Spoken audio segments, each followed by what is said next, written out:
we go. Hey, everybody, welcome to Cocktail Time. It is Friday night,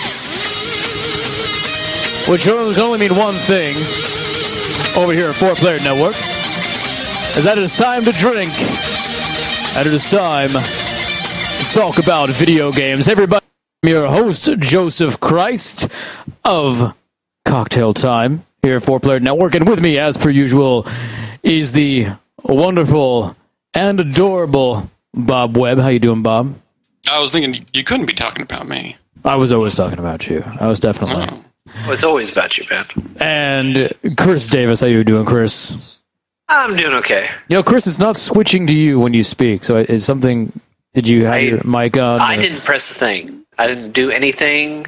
Your mic's not set for your mic not set for Google Hangout is what happened. But it is set the way it's supposed to be. I don't think so because it's not switching over. It's plugged in. It says it on my settings here. But when you speak, do you see the little green going up and down? Nope. No, you don't. Yeah, I see. Oh, there it is. Now it is. You switched something just now. You just hit a button. You son of a bitch. You. I didn't do a damn thing. I can tell you just hit a button. Fucking technology tonight, man. That's what it is. Hey, everybody, welcome to Cocktail Time. So here's the funny thing about tonight. I 100% completely forgot we were doing Cocktail Time tonight.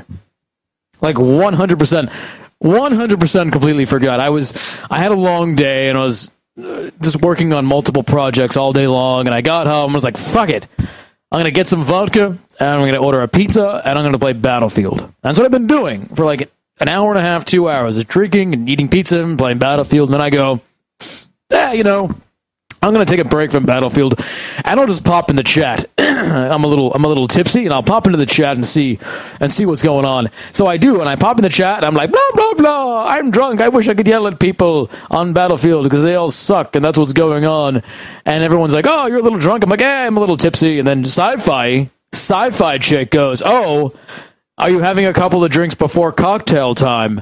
And then like a ton of, like a Mack truck full of bricks. I remember, oh my God, I have to do cocktail time tonight, and it starts in 5 minutes.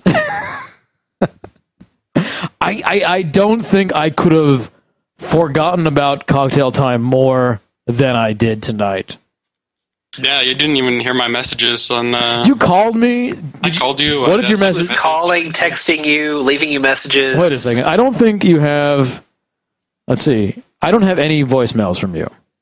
No, I didn't leave a message. I sent you like 2 or 3 text messages. If you left me voicemails, I would have played it on Cocktail Time. No. Here. No, I didn't. You left me two texts. One says "on your way," and then the next one is "we still on for tonight? Where are you? Hello."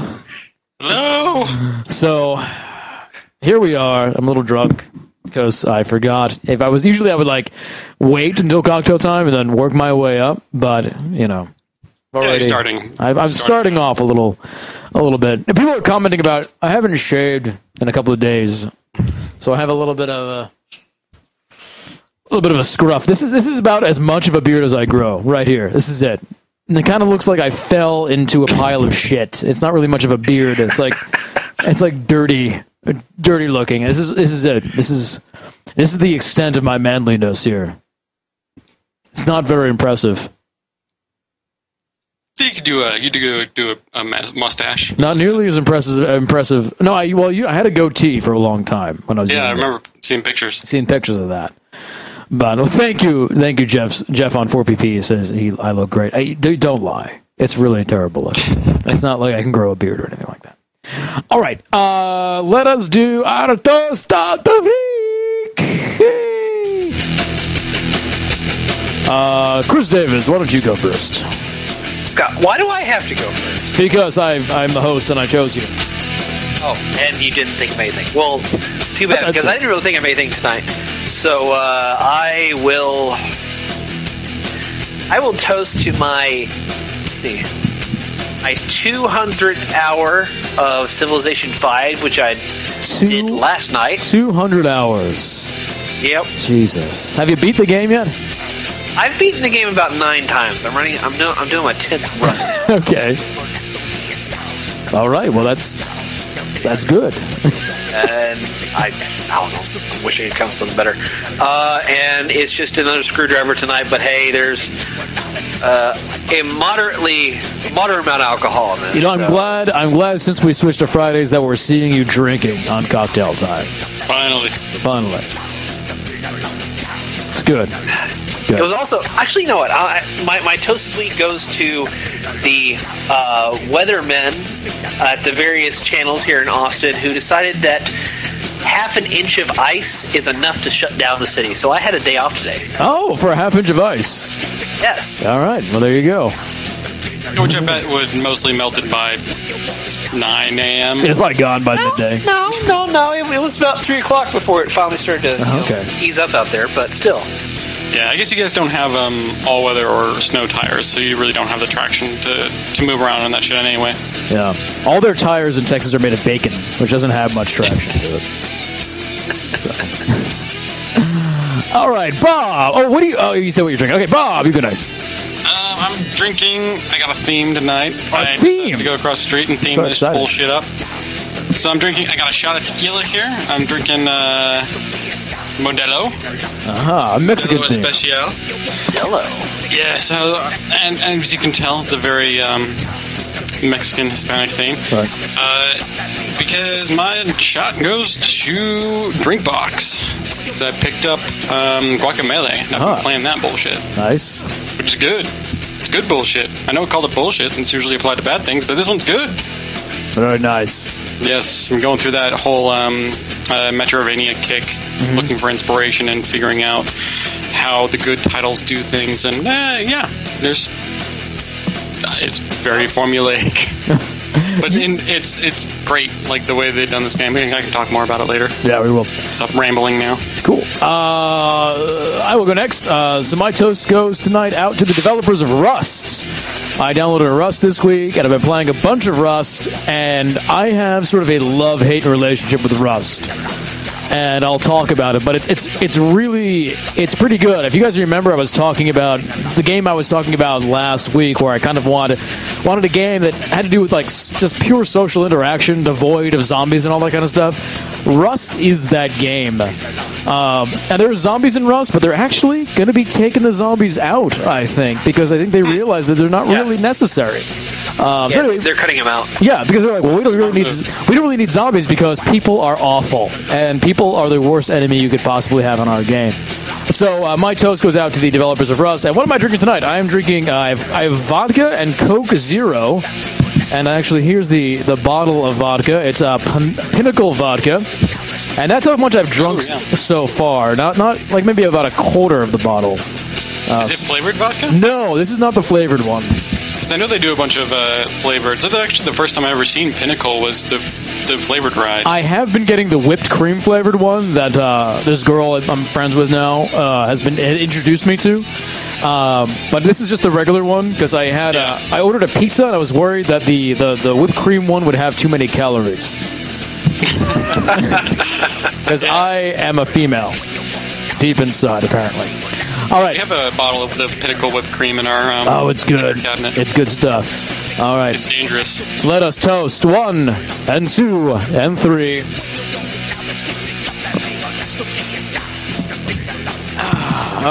Yeah, you know. Ooh, tequila. Ooh. With the Pinnacle vodka itself is so smooth. With the Coke Zero, it's so smooth. But when you add the whipped cream flavored Pinnacle vodka to it, it's like you just want to keep on drinking it because it's like, wow, this is really tasty. I'll just keep throwing these back, and I can. And I've done this twice so far. So this bottle, this size bottle, the regular one, I've downed twice so far. I've downed the entire bottle by myself. God damn. In the span of how much time, though? One night. One night. God, I bet you're feeling awful the next day. Bad, but not death-defying. But you know, I have what they call a high constitution. So it's a big liver. Well, so, you know, maybe or small. I think my liver looks like a hockey puck at this point. No, like it grows. No, they actually get bigger. I know. When you damage it. When you So damage you're probably about 50% liver. Oh, that's all. It's all liver as well. Yeah. No, I actually don't. I don't drink as much as I used to, but that's why I have to be careful with the Pinnacle vodka. I will just do down the whole thing if it's the whipped cream one. All right, God, what happened this week? This week is a fucking blur for me because I've been so busy. And I mean, Chris Davis, has there been anything? I don't want to get into news just yet, but overarching, what have been the biggest things that have happened this week? I don't like to just jump into games we've been playing. I like to have a little banter first, is what I'm saying. Yeah, you need to tease it. You need to teaser a little bit? Play. So is there anything I should be angry about? Well, you heard about the King lawsuits, right? The King.com lawsuit. I did hear about that. Yeah, that is total bullshit. There's a controversy going on with Tomb Raider. It's Definitive Edition, which is coming out next week. Mm-hmm. Is it really like right? Keep going. Basically, it comes down to the fact that the PS4 version is going to run at 60 frames a second, and the Xbox One is going to run at 30. They keep on getting into this problem, don't they? The Xbox One keeps on getting into this problem of there were some leaks of Titanfall gameplay.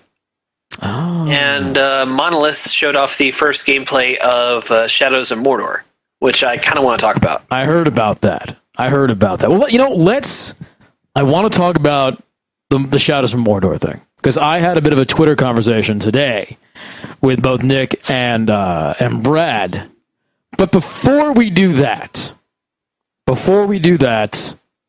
if I can find some appropriate music in here, this is on the fly. This is just crazy. I don't even know what's going to happen here. I have no idea. Maybe this will go wrong. Wait, maybe this will be good. God damn it. All this shit's all fucked up. All my shit is fucked up.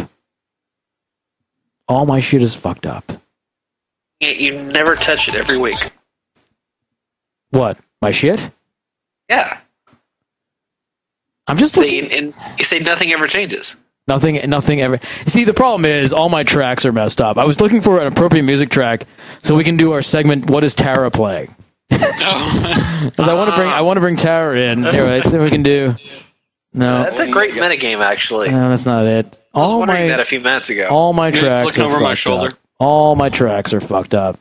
They're all just fucked up. There is documented footage. No, that's not the one. It. Told you delete that track. I will never delete that track. That track will be around forever. You just have to. We'll have to do it without music then. What is Tara playing tonight? Let's see. Bring Tara over here. Let's take a look. Bob, move over. We can't see what Tara's playing. What? Move over. We can't see what Tara's playing. Are you going to try to guess what Tara's playing? No, I want to see the screen. I want Tara to come over and talk about what she's playing. Dang. She's playing Skyrim tonight. Okay. Yep. Because I think I have all the expansions on my account now. So. Oh, nice. What level is Tara now? She just created a new character, so probably 10, 12? They added a lot of questing material in the world. They added a lot of new areas to explore. There's now a whole extra quest line with vampires. Yeah, it's the Dawn Guard operation. Yeah, right. You run across an underground skooma operation that's actually run by vampires. Yeah, it's brand new. Oh, it's great. I love the red scuba quest there. Well, it's not brand new. It's part of Dawn Guard. Yeah, it's brand new to us because we haven't been playing it. So. Yeah, then I know Frank was playing Skyrim as well, and the only way he can get through it is because of the lightsaber mod. Frank doesn't like anything. No, I think Frank dislikes many more things than he likes. I think Frank likes Star Wars. He likes League of Legends. And that might be it. I think that's all he likes. Ugh. Now, if only we could combine the two, have like a Star Wars MOBA. I think when Frank goes to like the restaurants, he imagines the food he's ordering is actually not a hamburger, but he's ordering League of Legends. Or he's ordering Star Wars. I'd like a Star Wars burger. We don't serve that. No, this is your Star Wars burger. No, it's Disney. They're going to find a way to make a MOBA. They're going to hire out one obscure EA developer to make that. It's happening. It's going to happen. A Star Wars MOBA? Yeah, there's no way it's not going to happen. I wouldn't be surprised. You can call it a SWOBA. A SWOBA? Is that Star Wars Online Arena? Multiplayer Arena? Yeah, SWOBA. That's pretty good. That's pretty good. Oh. All right. I think we can get into what we're playing now. What are we playing? What are you playing, Chris Davis? If that is your real name. Well, that is actually my real name. Oh, okay. But I don't know. I haven't had much time to play games lately. I've been working on a few things. Mainly, it's been Civ 5, Payday, and a little bit of DayZ. Okay. So Max Payne, did you say? No, it's Civilization 5. Well, you said three things. Civilization 5. DayZ. And Payday 2. Oh, Payday 2. For some reason I heard like Max Payne. And you said you were playing Payday 2 last week and the week before that. Well, it's a damn good game, man. You need some new games. I think you need to join me and play some of these games with me. Maybe. I'm gonna be like I'll be like Ken Levine and you be like Carlos. How about that? Dude, you know that story, right? When Carlos met Ken Levine, yeah. Carlos goes to I forget what convention it was. It was the one where they took all the "Who Is That Man" stuff. It was probably PAX East, I think.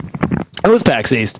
Was it East? It was East. So Carlos goes and he goes up. Ken Levine is there, and Carlos goes up to Ken Levine and he goes, "Dude," as Carlos does, and he says, "I love SWAT 4. SWAT 4 is my favorite game of all time." And Ken Levine looks at Carlos and goes, "You need to play some new games." It's awesome. I also played a little Crisis 3 and Ants of Splinter Cell this week. Ah, okay. Okay. Yeah, that's about it for gaming for me. Crisis 3. Yeah. I was playing the Hunter mode, and the Hunter mode I can't get enough of. Yeah. You were liking the Hunter mode. It's hilarious fun. It's an Aliens mode. Yeah, you were saying that. I still have not gotten Crisis 3. Maybe I did. A few weeks ago, it was like $10 on fucking Origin. Maybe I did get Crisis 3. Which is worth it for the 360. Wait, I was playing on both PC and 360. How many? There was 2 Crises that came up for the 360, right? Yeah, Crisis all 2, all 3 of them are on there. Yeah, all 3 of them go on there. Okay, I think I played Crisis 2, but not 3. Crisis 2 is good. Crisis 3 is pretty much the same thing with a nicer coat of paint and some very small gameplay tweaks. I think the only time I played Crisis 3 was when we got invited to the Crisis party at PAX Prime thing. And we got to play the multiplayer at the party. That was it. You gotta try the Hunter mode, man. It's so good. I'll wait till it's really cheap. Well, I have to get it on PC because I don't really touch old gen anymore, you know? Yeah, it feels dirty. It feels dirty. I want to get my PC even going to be able to run it? Dirty? Probably not. Yeah, my PC is super old gen. 10 years, 7 or 10 years, something like that. Man, I made you a build several months ago. Right, but you didn't give me money. You make more money than me, man. You can give me a build. Oh, yeah, but my expenses are all. I live in the city, and you live in like Yokel, Texas. Austin's pretty expensive, though. Yeah, it is. Maybe it's a bubble inside of a yokel. No, that's true. Yokel bubble. That's true. Why do I have less money than you? How come I don't have a new computer? Get yourself into debt. Just do that. I did do that. That's done. I did that part. Get yourself further into debt. Oh, okay. That's how it works. That's what it is. Just keep going down into debt until you can't see daylight, and that's when you stop. I need to get myself one of those like immigrant social security numbers that don't really exist and get a credit card. That'd be good. Or everybody can just buy our game. We can make tons of money. That's what I'm hoping for. That's what I'm hoping for. This is my last try, Bob. It's my last hurrah. This doesn't work out. When I'm swinging from the noose, it'll be on your head. Oh, great. You're going to put that on my... On your shoulders. The boat will be on your hands. There'll be a note staple gun to my chest. It'll be like, it's your fault, Bob. Well, that's the plan, though. Is I'm gonna tell you we didn't sell shit. All right. So then you're going to kill yourself. I'm going to get your share. Get my cut of the money. I knew it. Now it's recorded. Money. Now it's recorded. So we go into the famous lawsuit that's on Kotaku and all those other places. I'll be like, here it is, the tape. The tape. Oh, man. How much are y'all going to charge for that game? $7,000. Yeah, we'll sell we're only one. Planning on selling about 50 or 100 copies of them. It depends how long it is. We haven't gotten that far yet. Honestly. Yeah, you should know this by now. You've been working on the game for what, a year and a half now? Not well. I mean, no. A lot of that's like a lot of that's not actively working on the full scope of the game. A lot of that is deciding what the scope is, coming up with mechanics and whatnot. Yeah, so we started. It hasn't even been a full year since we came up for an idea of the game. It's been more than a full year since I got the original team together. Right. Then we came up with the idea for the game as a joke around. It was a joke, which is funny. I think around May we came up with it, and it was just made it a joke. And then I made a prototype probably sometime in June. And then we didn't actually switch over to full time on the game until like August, right, or sometime like that. Like it was some time, like way. We've only been working like on the game at full time as a team for maybe 4 months, 5 months, not even maybe 6 months. Not even. No, not 6 months. I haven't been involved for 6 months. I've been involved for 3 or 4 months. Yeah, I mean that's about. I mean, when Joseph hopped on, that's when we were pretty much doing it full time. Right. A lot of like video games in general. A lot of them start off as sort of ideas being thrown around for a couple of years before full production actually takes place. You know, if you read a lot of stuff on Gama Sutra about I can't think of the name right now, but when they talk about after a game has been developed and they talk about the process of the game. Like they'll say, like, yeah, like we were developing game A and we were just kind of throwing around ideas for game B for a couple of years during that period. And then when game A was done, we decided to really sit down and start talking about game B. And then like 6 months after that is when they start production kind of thing. So there's this long period of gestation that usually kind of takes place quite often. Yeah. And we're still developing mechanics and trying to figure out what we want to do with it and whatnot. So, I mean, right now we've basically been focusing on here's the demo, which is sort of a vertical slice of what we have so far and the best representation of everything we have sort of worked out so far. So, yeah, I mean, I checked my email and it looked like we began pretty much full time as a team beginning of September.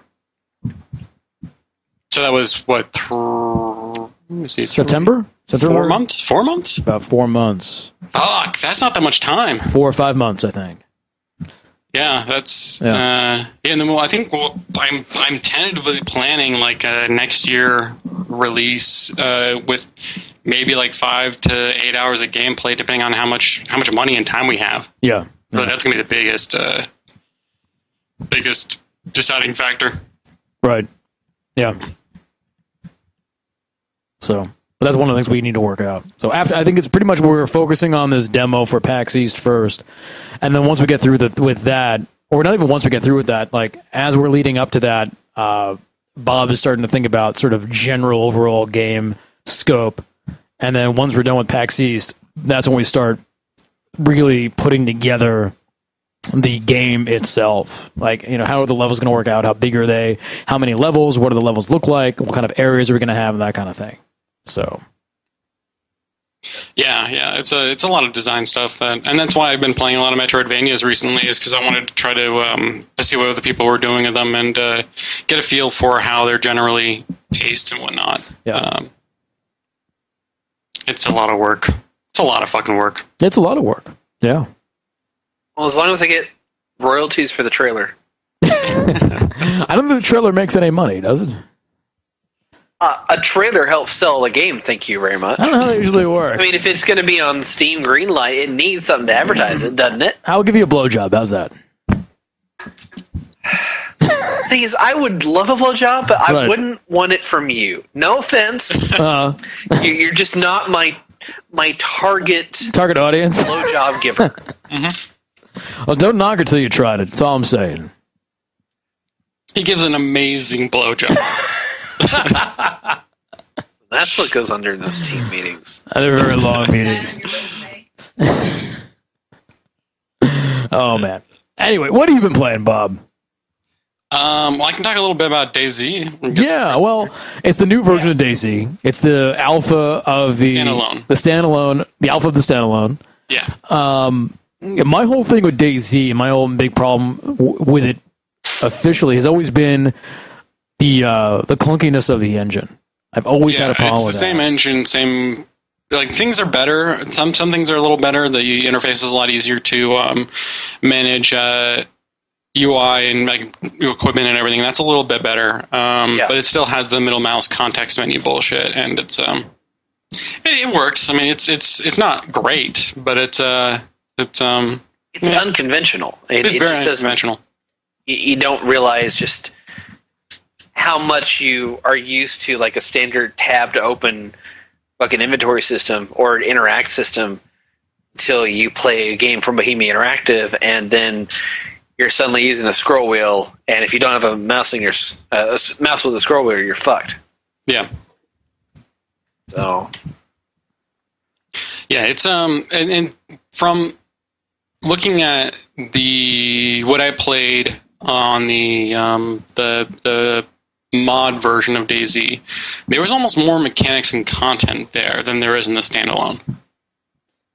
yeah, there absolutely are. I mean, up until the standalone release, they were still working on dogs. Dogs? There were like dogs AI in them? companion dogs. AI companion dogs? I didn't know they had that. There was AI companion dogs in the mod. It was going to be. I think it was in an unofficial release. It's in there, but it's not in like the official release, if I recall. Okay. But I mean, yeah, there's no crafting. There's Was there there's no crafting. There's no hunting. There's no vehicles. There's a whole lot that's missing in the. There's no temperature. There's no weather as Oh, far as I God, can tell. wow. There's no cold. They took a lot of stuff out. They took a lot of it out. I mean, that's when I was playing. I was like, this is kind of weird because I remember there being a lot like more things going on in the game, like in the mod when I was playing it. But it's I think the core of the game's a lot better. It seems a lot more stable. There's a couple of like bullshit things that the zombies still do. Like they run through fucking fences. Oh, it's awful. Yeah, and walls. Yeah, so you can't lose them around fences or walls and break line of sight. I mean, you can run away from them. You can run like up a hill or down the road, and you'll be able to eventually lose them. But if you're trying to just still kind of stealth around an area and find loot and stuff, it's a pain in the ass because you have to run really far away before they stop following you. Especially when you start with nothing. It seems like they need, like, they're really good in terms of the idea department and whatnot, but they really need some like deeper programmers on that team, or people who can look at stuff and go, hey, these zombies are going through walls, let me fix that for you. So that doesn't happen. You know what I mean? Like that seems like it would be a very logical pretty standard like A-star collision, pathing and stuff that you should be doing. Like I'm surprised the game doesn't already have it in there, because to go back and do it seems like a bigger job than do it at the beginning. Well, they completely rewrote the zombie AI for the standalone. And now they go through fences. And that's they did before. That's true. But I think we also had to realize that, number one, this is still an alpha, and number two, I know. This game is being made by, I think, 15, 20 people. That's not a bad sized team. It's a small team for the amount of copies they sold. Well, they sold over a lot of money on that return. They sold over. Yeah, they sold over a million. And I would say that they should hire more staff at this point. You know, and you guys, what you guys have to remember was something I found out from hanging out with the Cast AR people is that for a lot of these companies like Cast AR and Oculus Rift, and I'm not so sure about software developers, but a lot of times the Kickstarter is just the first step. Like they get initial funding from Kickstarter, and then you go through things like round A and round B financing, or then you go for private financing, and that's where the big money is. That's where like the $15-70 million is. And I know that Oculus has been going through that, and they have I think I forget what the number was, but it was in the double digits of millions from round B financing from private financiers. So it doesn't stop. Like it doesn't stop at. Usually, it shouldn't stop at Kickstarter. Kickstarter gets you going, and then you say, "Hey, business guy or investor, this many people gave us this much money. We have something legit here. How about you give us some money too?" It's kind of how it's been going. So, I mean, they need to do that round B financing, but in the meantime, start hiring some people to start, getting this thing off the ground and get it to a better state, Yeah, it's still janky.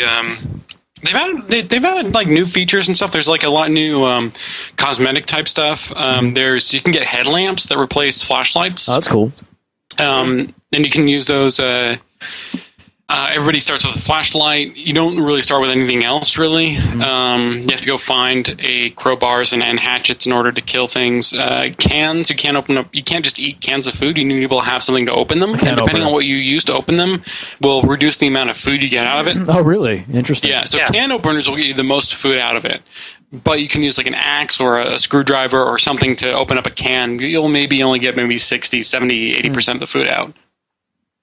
Wow. So it's interesting. There's a lot of interesting ideas there, but you also have to remember when you try to make a game super realistic in the mechanics, that the real world isn't fun.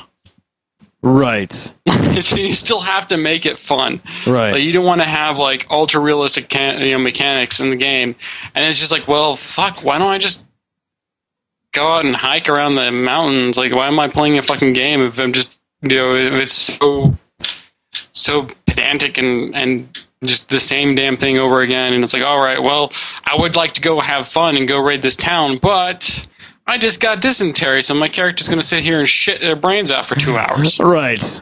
That would be fun. That would be fun. So, well, I'm totally gimped now. My character will walk 5 steps, crouch down, and then just violently defecate. And that's as fast as I can move. I would play that some game. Antibiotics. I'd play that game. That's not fun. I don't want to play that game. Yeah. There's a limit to how really you want to go. And hopefully I think they did a pretty good job so far with DayZ. And it's an early game. It's early access. It's alpha. It's still very, very immature. And I can see later on, like when they finally get everything they want to do with it in, it could be a lot of fun, especially if they get in fortifications and whatnot. But then you look at a game like Rust, where the game was designed from the core to do that. It's kind of like, well, why would I want to play this when what I really want is in another game? Mm-hmm. Yeah. So many damn survival games now. I know. Well, Rust is. I'd say Rust. I haven't played the new DayZ yet, but I'm playing a lot of Rust. If you don't mind me segueing real fast into this. Do you want to speak more about DayZ, or should I? There's not much to say. I mean, it's DayZ, but with just more cosmetic shit and less functionality. So DayZ, I mean, the thing about Rust is like you mix Minecraft and DayZ, pretty much. And if people have been following my Twitter's at @TheJosephChrist. I've been talking about Rust, all week, and how Rust is very difficult right now. It's you have these gangs of people in Rust on the servers who are all equipped, and they have guns, and they have giant fortresses that you can build. I mean, you go in and it's like Minecraft, but it's more real. It's realistic graphics. So you start with a rock and you hit a tree until you get enough wood, and you hit a rock until you get enough like other rocks and stuff, and then you can make a hatchet. Let's be clear real quick. It's not voxel based. It's not voxel based. It's all like It's not like a realistic was it seven Ways to Die. I think is a voxel based type. Another survival RPG. No, it's real. It's realistic looking.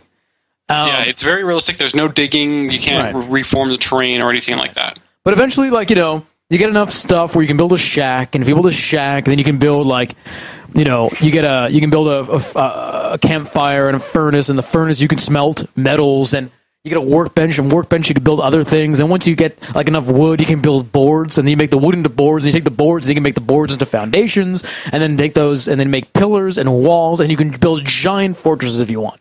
So you start out, and you are basically a naked dude with a rock. You're a naked dude with a rock and a torch and 3 bandages, and that's it. And you get thrown into this world where there are people who are there with their groups of friends who have been there for a while, who have these big fortresses and Kevlar armor and guns, and just roaming around, killing everything they see, everyone they see, and raiding people's shacks at night and all this kind of stuff. It's crazy. So I spent a week on different servers. Like, I would almost get to the point where I could get my foot in the ground, and then someone would kill me, and I have to start all over again. Because what you need to survive in in Rust is you need a shack, you need a campfire, you need a box, and you need a sleeping bag. If you don't have those things, if you don't have the sleeping bag is most important. And if you have everything but the sleeping bag and you get killed, you respawn in a random part of the world. And you literally finding your shed is luck at that point. And so you basically have to start all over again.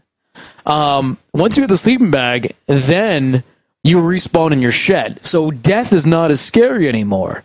But I was on a server, and I was doing well, and I had a shack, and I had a bunch of stuff, and I was doing good. I'm like, fuck yeah. So and then I was like hanging out in my shed, and I'm making shit, I'm crafting stuff. I'm like, oh fuck, I'm gonna get a foothold in this fucking world. I'm gonna do it. I'm gonna make it. And all of a sudden, I hear like outside of my shed. I'm like, fuck. And you have to hide your shed, or people will fuck with you. And I guess I didn't hide it well enough. And I hear all of a sudden I hear. And it's someone with their hatchet trying to break my door down. And you can break people's wooden doors down with their hatchet. I'm like, oh fuck! I don't have any guns or nothing. So I'm like, what am I gonna do? I can't just stay here, and wait for him to. So I get my hatchet, and I wing my door open, and I smash him in the head with my hatchet, and wing the door closed again. But he's not. But he's not dead, And so all of a sudden, I'm waiting there, and I hear more rustling around. And then I hear, ka-choom, ka-choom, ka-choom, on my fucking door again. I'm like, oh my God. And I have to do it again. I got to do it again. I got to do it again. I got to do it again. I wing the door open, and I go, boom, and I swing, and he moves back really fast. And I'm like, oh, fuck. And then he whips out a gun and shoots me dead. Oh. And I wasn't able to even close my door. So I respawn, and so there's a time limit. There's a 5-minute cooldown between when you can respawn on your sleeping bag. So I respawn in a random part of the world. And I was like, fuck, like, he's raiding all of my shit. All of my shit. I ended up finding my way back to my shed, and it was all gone. Like, it was just all gone. And I was like, oh, God. So I got frustrated, and I said something in chat about, God damn it, I'm just getting frustrated. And someone was like, hey, I'm starting a server, why don't you join? And they sent me a group invite to this thing called Rust Life. It's a group on it's a Steam group. Steam group, yeah. So I'm like, okay. Sounds more like a cult. So no, but I join up, and it's not a main official server. It's like whatever server, and it's not like filled with people. Like the other servers that were on was like 200 out of 200. So it's like it's just filled. You go in, and there's like sheds everywhere. God damn! So it's like a little private server. It's more of a private server, and I've seen most at the most. So when I get in, there's like 18 people on. I'm like, okay, that's pretty nice. No, and they're relatively can be. I mean, it's probably invite only, so people that go on the server really know that it's. Yeah, I don't know if it's really invite them if you have. It's not. There's no password or anything, but I mean, more it's like I got this invite to the group, so it's 18 people. Like, okay, cool. So I go on. I'm like, all right, I'm finding resources. Like all the resources weren't gone because there's not tons of people, and I found myself a little area. And I'm like, all right. So I'm doing well, and I got my sleeping bag, and I'm just going out, and I'm hunting, and I'm getting animals and shit. I'm getting cloth, and I'm making clothes, and I'm like, fuck yeah, I'm doing good. And I'm like, all right, I'm doing all this stuff, and I got my shed, and it's hidden away, and I'm making stuff, and I'm like, all right, there's a rad town. There's a town over there. I'm going to go in there. And usually towns, there's everywhere. Everyone is everywhere, and if you get close, you get killed. But there was I'm going through, and there's no one there. I'm like, oh, fuck, there's all these boxes here. And I start going through the boxes, and I open a box, and there's a fucking 9mm handgun and a bunch of ammo. And I equipped that shit, and I pulled out my gun, and I fucking felt like Michael Douglas from Falling Down. And I was like, you motherfuckers are gonna pay. All of you. I don't care who you are. I'm gonna fucking kill anyone I see. And I realized that after weeks and weeks of being killed by assholes, they had turned me into one of them. Became what you hated. I became what I hated. And now, I got my place, and I got a giant wall in front of my place. And my 9mm has a laser scope on it, and I got 4 shotguns, and I got all this shit. I have Kevlar boots and a bunch of armor, and I'm ready. I'm ready to kill some motherfuckers. And I killed one man. I killed a naked man. And I was going through the field with my shotgun. I was looking for stuff. And all of a sudden, somebody spawns right next to me. And he's a naked man. On this server, they turn nudity on. So when you spawn, you are naked with your little dick hanging out. And I pulled up the shotgun. And I had the shotgun on him. And he was looking at me. And he kind of moved back and forth. And then the naked man ran at me. And I shot the naked man with my shotgun. And it felt so good. His little wiener flew through the air as he got thrown back. And then what I did, I went over his body and I took his bandages. Nice. All he had was a rock and bandages and a torch. I didn't need the torch, but I took the bandages. So anyway, I haven't been on in a day. I tried to go on yesterday, but the server was down and it was fine. I had stuff to do anyway. But I haven't been on yet. So hopefully my stuff's okay. But I have a giant wall. And I have a giant area that I walled off, and I put a metal door outside, and then I have a shed, and there's a metal door on that, and the entire back part is surrounded by a spiked walls that if you touch, you get hurt. So I think I should be pretty good. So I have my 9mm, got my 9mm, what's the dealio, with my laser sight, and I got a couple of shotguns now, and I got a whole bunch of... So basically, I need to build, because I need more room for my shit that I'm collecting. So, because now I'm smelting stuff and I'm making ammo, making gunpowder. It's like, fuck, I'm in my little shed with the fucking furnace going, and I'm making ammo from sulfur and charcoal, and I feel like the fucking Unabomber. It's like Breaking Bad. Yeah, not even. It's like Unabomber mixed with Falling Down. It's really something. So, Quality Beats is saying update. There's an update that allows you to build some sick shit. Okay, well, I will update. The server has to update as well. Hopefully they will. But I do like how there's that level of persistence in the game, to where when you log out of the game, your character doesn't log out. No. Stay in the world. So one of the things you can do so when you go out. You have to forage, right? So you're foraging for animals, which gives you food and cloth, and foraging for wood and minerals from rocks. And then in towns, you'll find crates that have items or whatever else. But you're also looking for people who are less equipped than you, that you can either befriend or kill to get their shit, or you're looking for sleeping dudes. And every once in a while, you'll check all the empty shacks, because people will find empty shacks to go and hide to sleep. Because when you disconnect, you actually go to sleep, and your body stays in the world. And sometimes you'll see a sleeping player, and that's when you take out your hatchet and you bash their fucking head in, and you see what they have. So you don't want to waste a bullet or ammo. You take out your rock or your hatchet and you do it like an animal. You do it like the old ways. You do them dirty, like we used to do. So anyway, Russ has turned me into a horrible person. What I'm saying, and I hit the wrong button. Hold on, there we go. Russ has turned me into a horrible person, and I don't think I'll ever be the same again. I actually, You want to know something funny? So my name on Steam used to be 4PP Joseph Christ.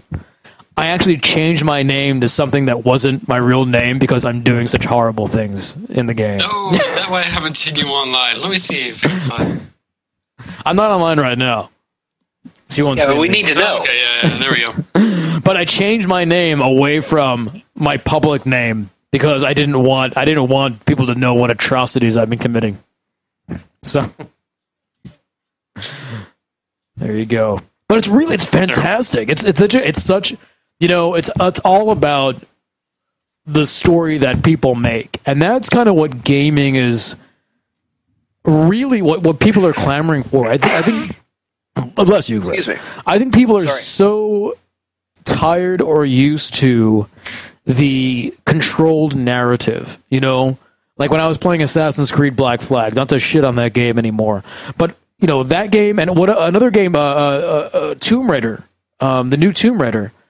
Every 3 seconds there's a cutscene. Every 5 seconds, every 5 minutes there's a cutscene. They're pulling control from the character from you to show you a cutscene, to push the narrative and push the narrative. It's such a close-ended narrative that it's constricting. And I know they want to tell a story, but what's proven to be more interesting is the story people are creating for themselves in these sandboxes. I was on Twitch yesterday, and we're just looking at Rust streams.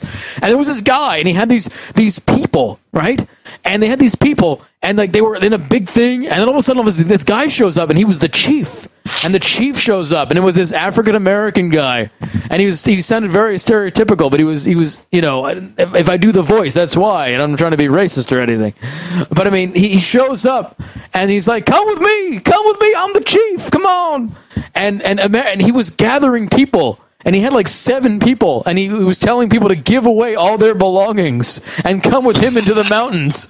And people were, and this guy's like, I'm gonna go live with the chief. So he like put all of his stuff in the crates of his group, and he's like, I'll see you everyone, I'm gonna go live with the chief.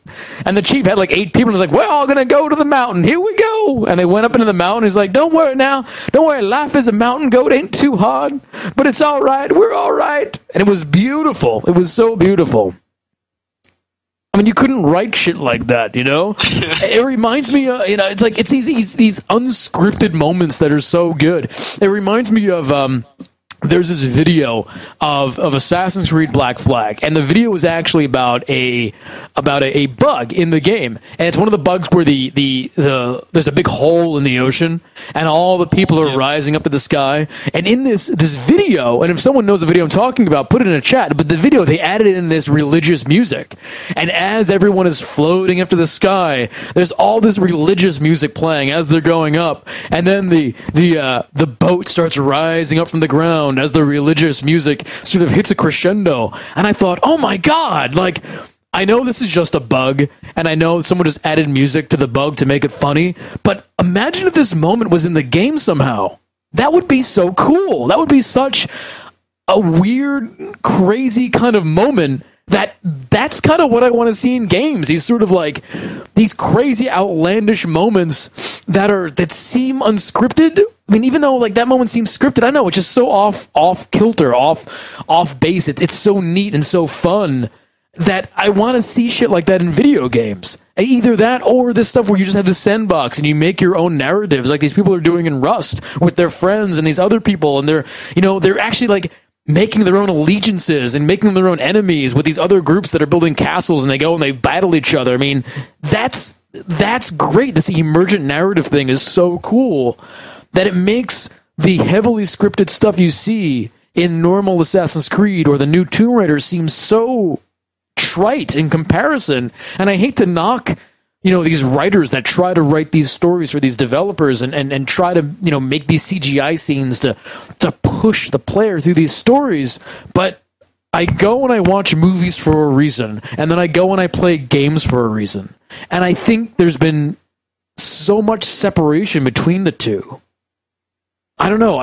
Am I wrong in wanting more just player content? That I think that's kind of where gaming needs to go. Well, this is not anything that was new. I mean, I remember back when I was playing the original Ultima Online. Ultima Online was a sandbox game. Right. It was extremely a sandbox game, and I remember the shit that would go on in that game would be insane. Right. Like the people that they would create the world, and every server was entirely different depending on what people were doing. Right. So you may have like a mad bomber that's running around one town, running around Britannia. He's got a really high alchemy skill and a tinkering skill or whatever, and he's created all these boxes, and he's laid boxes in the streets, and he'll go and hide in these buildings, and they're sitting there and wait until someone goes up there and tries to open the box. And then you'll see, like, these noobs will go, oh, there's a box in the ground. I'm going to go and pick it up and open it up. It explodes, kills the player. He runs out of the house and then loots their corpse. And there was like a fucking epidemic of this guy. This guy would go around to like all the different cities and like hit different cities, and you'd hear people talking about it, like, "Don't beware of boxes. Don't go loot different boxes." You're like, why? There's a bomber in town. I know, that's amazing. So what? A couple of people in chat are saying Frank doesn't like my idea because I know Frank likes heavy narrative. And as long as he approves of it, Frank likes it, and he has to approve of it. I'm not trying to bitch on Frank too much. And Victus is saying these create your own stories thing work, and sometimes it works and sometimes it doesn't. Yeah, and I get that. I know people like Nick love the narrative and stories. You know what I mean? And I'm not saying I want narrative and stories to go away. I'm just saying it's been so heavy-handed over the past 10 years that I think people are aching for a little freedom. You know, and I think games like DayZ, games like Rust are finally giving some people that freedom, and I think that's why they're so popular right now. That's why when a Rust or a DayZ comes out, they sell 1 million copies while they're still in alpha, because people want that experience. They want. People are hungry for that experience. It's one that we used to have a long time ago. I remember even Muds even like were like choosing your own adventure. Muds, and there was a dark. What was that fucking called? There was an MMO that came out recently. It was like a very PvP-oriented game. It was Darkfall, I think is what it's called. Oh, that sounds really familiar, yeah. Darkfall Online. Delightfully generic. Exactly. It's like a fantasy MMO. But they had very similar skill systems to Ultima Online, and it was big. It was pretty big. Like, a lot of people jumped onto it. You know what? It's funny. Here's funny. One of the people who worked on Darkfall was on the PS4 Playroom last night doing a chat. Huh. And he's the artist and one of the developers for My Virtual Boyfriend and My Virtual Girlfriend iOS games. And he was doing a Playroom thing called Chat with the Game Developer, and I was watching it last night. Oh, so he was just like, yeah, he's worked on Darkfall. Oh, Darkfall and Call of Duty World at War and like a bunch of titles. So at least I'm thinking of Darkfall. It's kind of a open world PvP game. Yeah, he was an artist, I think. So he was just kind of talking about game development stuff. So yeah, it looks like Darkfall. That's kind of funny that you just mentioned that. So. Yeah, it's one of those open world kind of do your own thing game. Yeah. So anyway, I mean, Rust is very cool. I'm really liking it. Yeah, I've been really wanting to, like, it's one of those games that either I could love or hate. Mm-hmm. If I go in and I have a good experience, I think I could probably really enjoy it. But if I go in and just have a shit experience, like several times in a row, then I would be like, all right, I'm not going to play this game ever. I think, so here's the trick about Rust is, from watching people play it and playing it myself, it is much better with friends. You need to play it with people. I was like, I only ever played DayZ with friends, and that's the most entertaining part of DayZ. Same here. Yeah. So I just need to get a Rust crew together. We need to do a Rust crew. That'd be fun. I've been thinking about doing a Rust community night, but I'm pretty, I don't have the game yet. So. I'm pretty set up on the server I'm on now, so maybe we can continue to build up my fortress and start a community. Community of Christ. Start killing some bitches. Yes, Christ community. Community of Christ. Do you accept Christ as your savior? Yeah, here he is. Bring him to me. Take off your pants. Let me check your manhood. You shall be baptized. Is it just a male models? That's it? Yeah, there's no female models. Which I was going to say, gamers can't handle tits, naked tits. I was going to say, in a post-apocalyptic setting, it's probably for the best. Yeah. Oh God, I can't. Oh man, I can't imagine getting a female character in that game. Like, It would get bad real fast. it would get real bad real fast. I know. A bunch of prepubescent adolescent boys in a post-apocalyptic setting with female models. Yeah, and then they run up to you and like, oh, you're a girl. Take off your shirt. Yeah. Oh no, it would get Shake them titties. really bad, really fast. I'm gonna lay down on the ground. I want you to crouch over me. Yeah, shit on my chest. Shit on my chest. Steven, give me a Cleveland steamer. Yeah. God. Yeah, that's the worst. That's probably a good idea they didn't add female models. Oh, okay. I thought you were saying Cleveland steamers are the worst, and I'm like, oh, you've tried, Bob. No. Jesus Christ. I'm like, give me a Cleveland steamer, and you're like, oh yeah, that's the worst. I'm like, really, Bob? Speaking from experience. Speaking of which, we it's not so much steamy as it is just warm. you gotta lay down lots of plastic, and you're all right. Get a top. Yeah.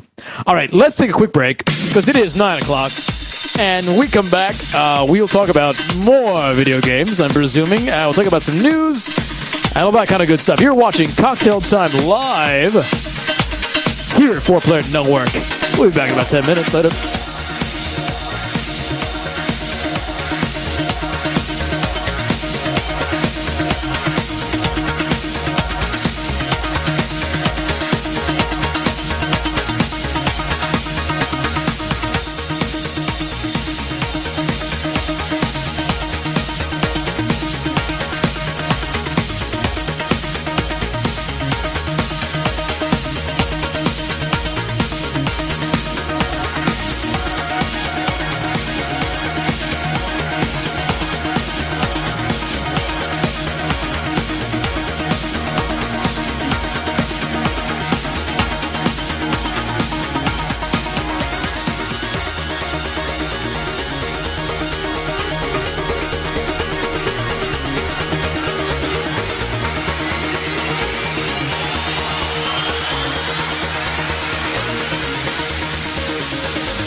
Ready?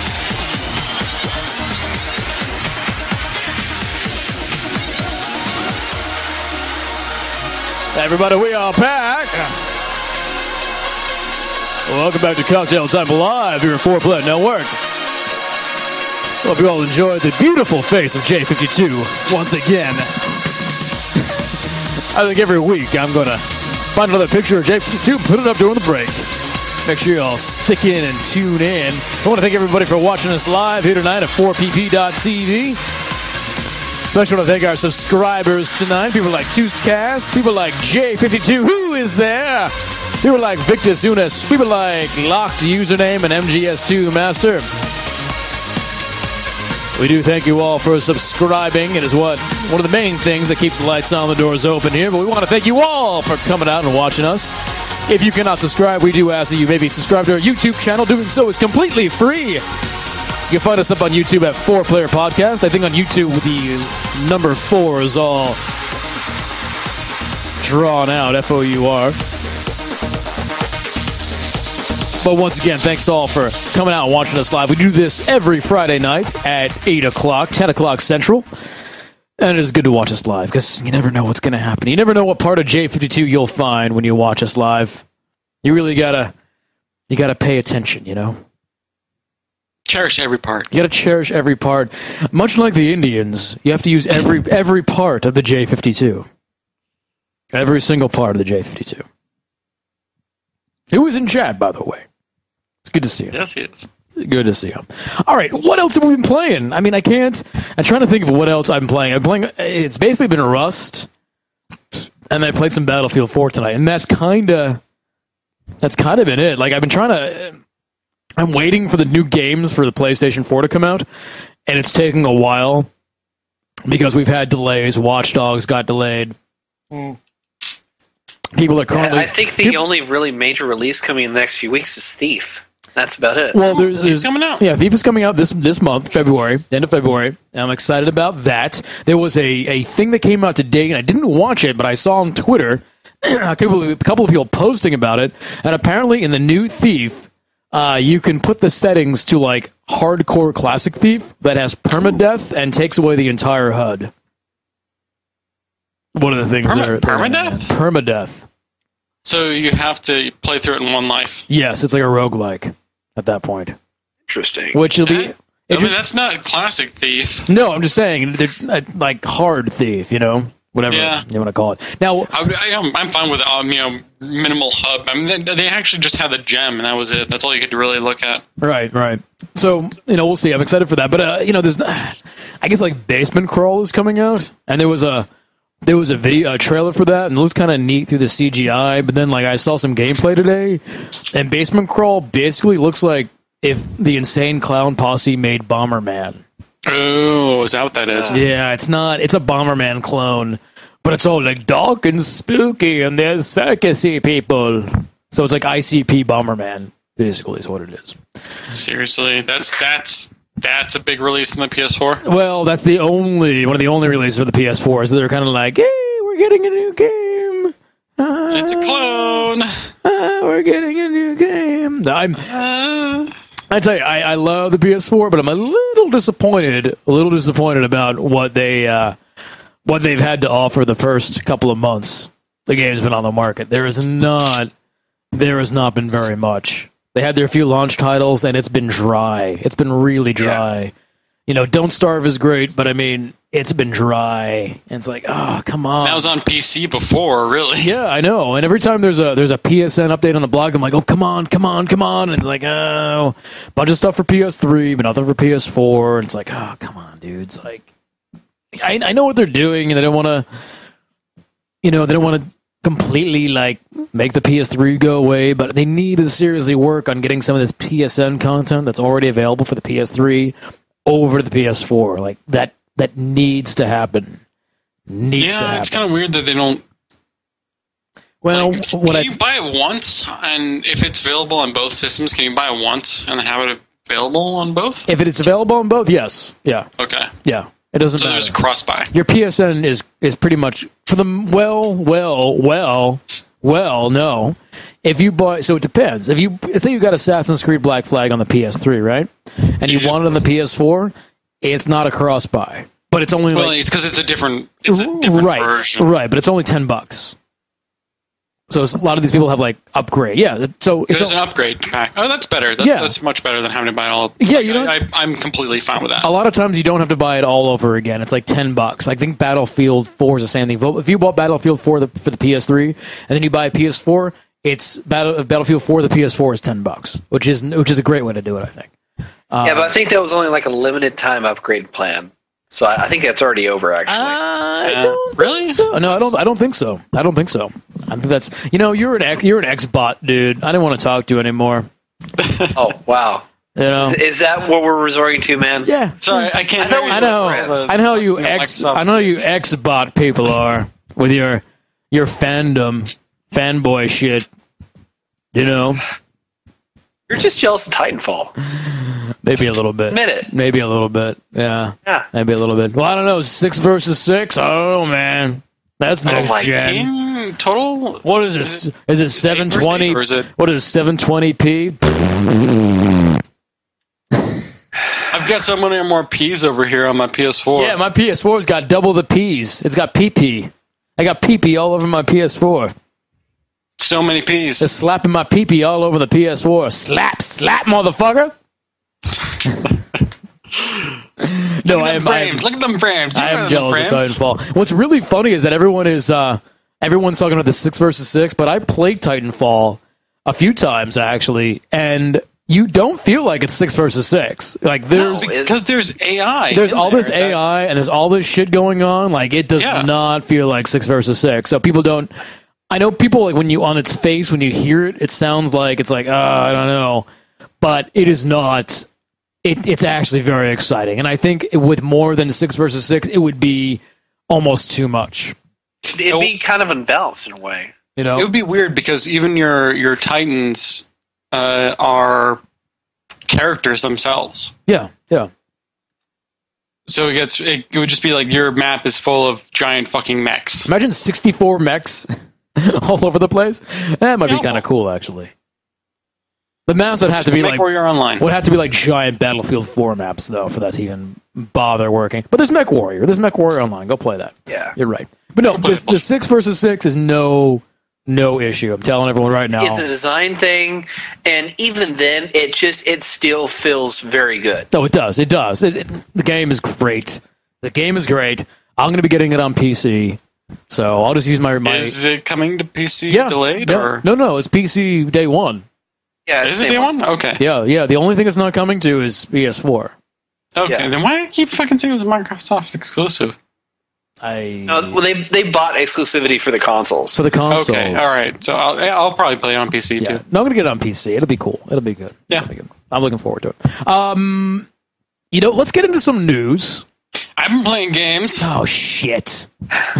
What have you been playing, Bob? Bob has opinions too. Bob has opinions too. God, just fucking skip over me. It's only like 9:20. I already have to hear Bob's opinions twice a week now, 3 times. God, Jesus. Yeah, all the time.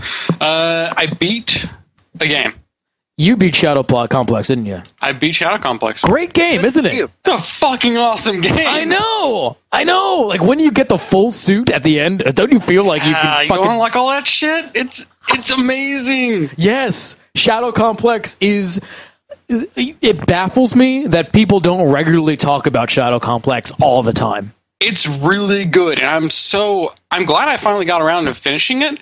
I'm really upset that it's a fucking 360 exclusive because more people need to play this goddamn game. It's good. I think that's the reason. I think that's one of the reasons like people don't really talk about it. I mean, because it was only on one system. Yeah. And a lot of people didn't play it, but it's so good. Like as a Metroidvania, they handle pacing incredibly well. Yeah, they do. And they handle exploring back through the levels very well. There's a lot of shortcuts that get opened up whenever you get new abilities. Like they allow you to upgrade. Like you have different types of items you can get. You have your foam gun, you have your grenades, you have your rocket launcher, and you can get upgrades for those little packs to increase the amount you can carry. When you max it out, it's infinite. Yeah. So when you get all the packs, you just are like, all right, now I have infinite rockets. And it's like, fuck yes. You feel so powerful. And these are like scattered all through the game. And you can get to like quite a few of them. Like almost every maybe 20, 30 minutes, you're being rewarded with something. Mm-hmm. Maybe even more often than that. And there's a lot of little like secrets tucked away. And even if you don't find it, as long as you hit level 20, all of the secrets show up on your map. Right. Like I even got the gold guns. Oh, you got the gold guns. I don't know if I've ever even got the gold guns. Maybe I did. If you got everything, you probably got the gold guns. Maybe I did. I haven't completed it in a very, very long time. So yeah, no, it's a lot of fun. It's a really, really it was hilarious for me because they're talking. It's a game where it's about a revolutionary military takeover of the United States. Right. And they're talking about hitting San Francisco. It's basically Red Dawn. Yeah, it's like, oh, we're gonna go take over San Francisco, and I'm just thinking like, what military value does San Francisco have? None. It was none. Like actually, it has some supply bases in and around the city. It does. There's a bunch of military bases around that area, and it's one of the bigger port cities out. Aside from LA, out of the western coast. But still, like when you have a giant flying airship, does it really matter? Like, probably not. It's a little weird. I mean, God, Ender's Game. What's the guy wrote? So Quality Beats is saying he never played Shadow Complex. What? I haven't played Shadow Complex either, man. You sons of bitches! You guys would fucking love this game. Why haven't you played this? It's an amazing game. You guys would love it. There's I want to put this out real quick. This is one of the first times in Cocktail Time history where Bob Orson Scott Card. That's the guy that wrote it. Where Bob was able to berate other people for not playing a game. You should mark this date down. January 24th, 2014, Bob berates other people for not playing a game. God, like it's an amazing fucking game. If you have and Jeff, you don't have a 360 anymore. That's right, you sold it. God damn it. If you had told me before, I would have told you to play it. Don't sell it until you play this game. It's as Metroidvanias go, as in modern ones, it is probably the best. Yeah. Like, it's really good. It is phenomenal. I'm starting to play Guacamelee as well, and I can see like that has a lot of really, really good components to it. But it's a very different game. Like that's the kind of the fun thing with that Metroidvania type formula is that you can have a different skin and different mechanics on it, and it can still be a Metroidvania. Mm-hmm. And you can just have the same style of gated progression, the same upgrade systems, character progression, traversal abilities, shortcuts, very dynamic, map that kind of, it's an open world map, but you can only access certain areas, and then having, all these kind of really crazy shortcuts open up through abilities or through weapons or whatnot. And it's really, really well done. Like it's amazing how well that game makes you feel fucking powerful. Yeah. When you go through it, like you start off and you're like, I'm a weak bastard. I guess I'm somewhat capable. I can handle myself. But then as you keep going through the game, and we're talking about acquiring the suit, which is kind of like this augmentation suit.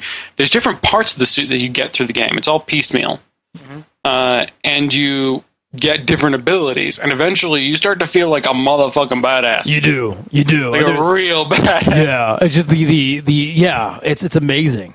It's really good. It makes you the curve is almost perfect. Yeah, with how they scale that, like it's just. I know people will talk about pacing in games, and it's kind of a nonsensical term, but this game is just they do it right. Yeah. Like when you play through it and you feel like you get the upgrades at the right time, you feel more powerful at the right time, you get, you have more damage, you have better guns at the right time. Like it is done really well. Right. And it pisses me off that the script and everything for Shadow Complex 2 is written and finished, but they're not making it. Yeah. Well, so why aren't they making it? I don't know the story. Funding, I'm guessing it because if they had a developer and they had the money for it, there's no fucking reason they shouldn't make it. They need to kickstart that shit. If they want to get it off the ground, they kickstart it, and I'm sure people would give them all their money for that. Everybody that's played it. Who's the developer? You have to remind. It's been so long. Who's the developer, and what have they worked on? Shadow Complex. What are they doing now? Frictional. No, not Frictional. No. It's coming up. I saw Friction on there. Share Entertainment. Share Entertainment. Share? Right. Yeah. What are they doing now? What are they? Infinity Blade. Yep. So they're working for Epic then. Oh no! I was looking for Shadow Complex Missile Friction Dampener. That's why I got the. So they're working for Epic Games at this point. Unreal 3, yeah. Well, no, they use UE3 to make the Infinity Blade games, but I don't think they're directly. They licensed the engine.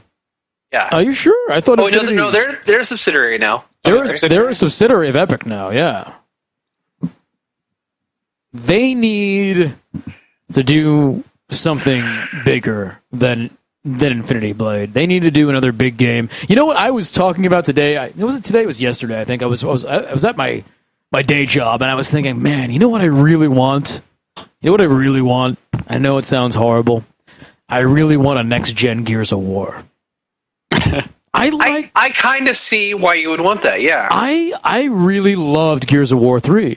And I'll tell you, one of the best things I love about Gears of War is not only is it beautiful and the gameplay is really refined and really well done, but I just love the way they handle cooperative gameplay.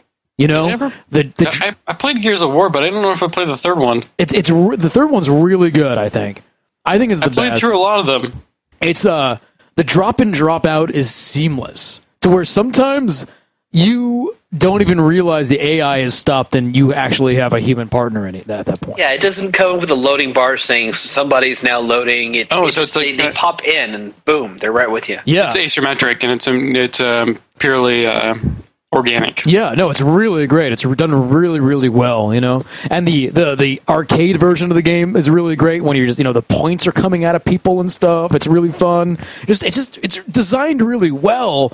And I was thinking, man, I would really love a next-gen version, a next-gen Gears of War. And who knows if that's even going to happen? Because I know, we can say Cliffy B is not part of Epic anymore. But I think I don't know how much involvement Cliffy B has actually had in Gears at that point, at that Gears 3 point. You know what I mean?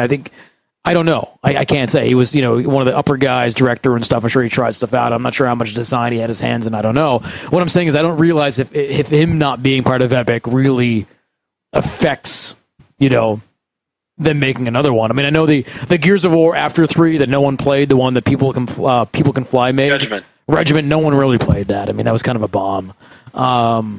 And partly it was a bomb, I think, because the story was done. I mean, Gears of War was a trilogy, and it sort of opened up and it sort of closed out pretty evenly. So I think people are happy with that story being done. I feel like if they were going to do another Gears of War, they'd have to get totally new characters, a totally new angle on the whole story and whatnot.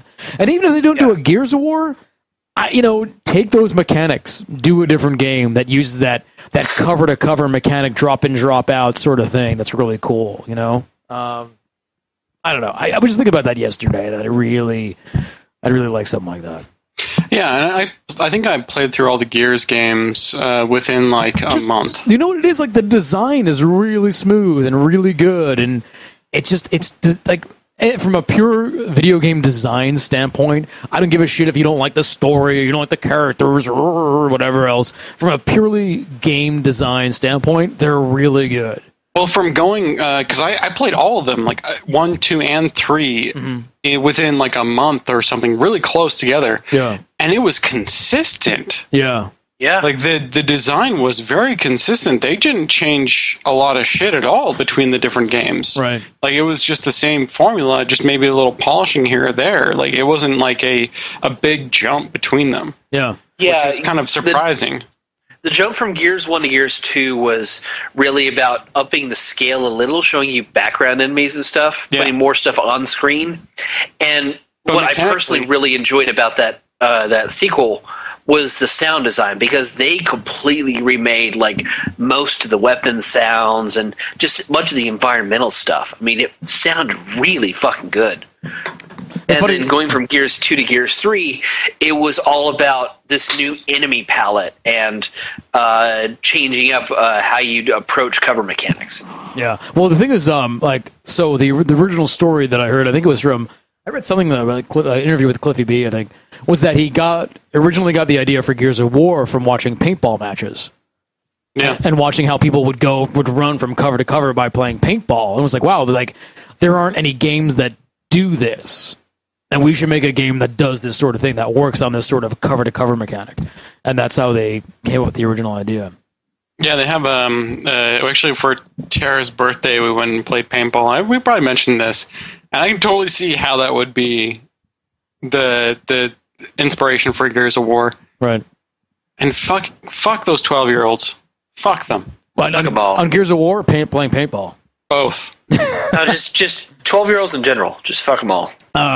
Chris, would you mind having a seat over here?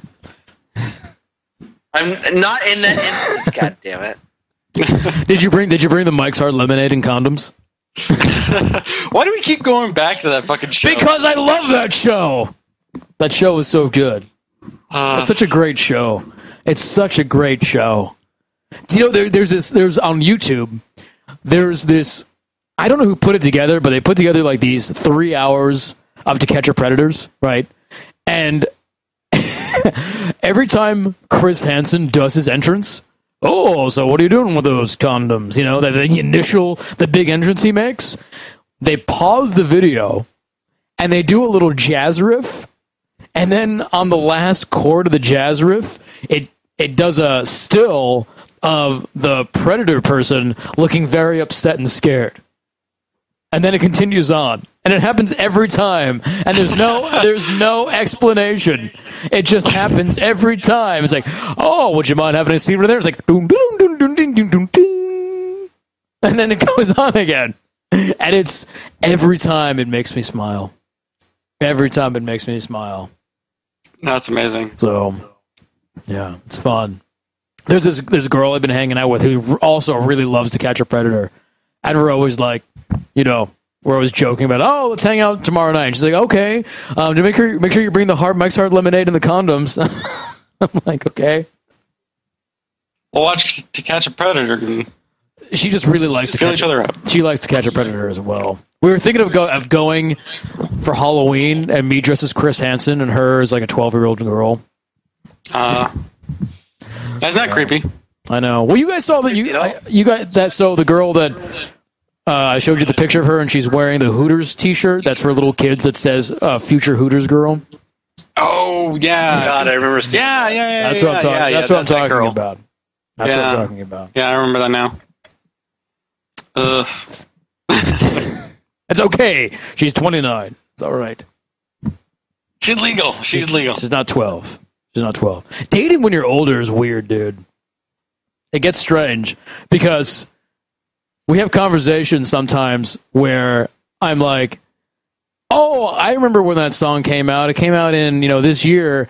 I was like I was a freshman in college when this came out. And she's like, I was in middle school. I was 2. I was in middle school. And I'm like, well, I guess I get just some Mike's Hard Lemonade and some condoms. Yeah, I definitely get the age gap is pretty. Well, it's funny is that the age gap doesn't mean so much as you get older. No, not as much. But you can then joke. The jokes are funny. It's like I was in 5th grade when you were. But yeah, it's that reference of being like, oh yeah, no, I totally remember watching Ren and Stimpy on MTV, and they're like, it was on MTV. I know. It wasn't just reality shows. It's like, no, they showed a bunch of really weird cartoons like fucking Aeon Flux. You mean the movie? No. Liquid Television. No, Liquid Television. No. Not ringing a bell. Okay. If you want to get really old, you can pull out how The Simpsons used to be on the Tracy Ullman show. Oh god. Remember that? So The Simpsons, way back.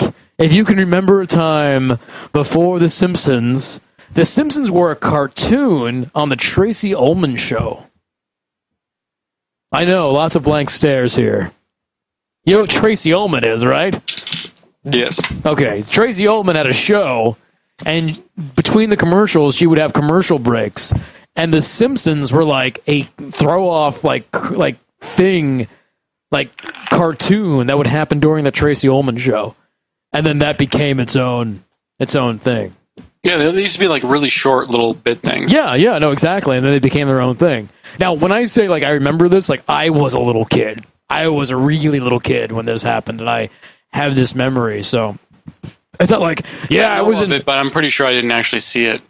I did see it, but I have like 5 years or 6 years on you, or 5 years or something like that.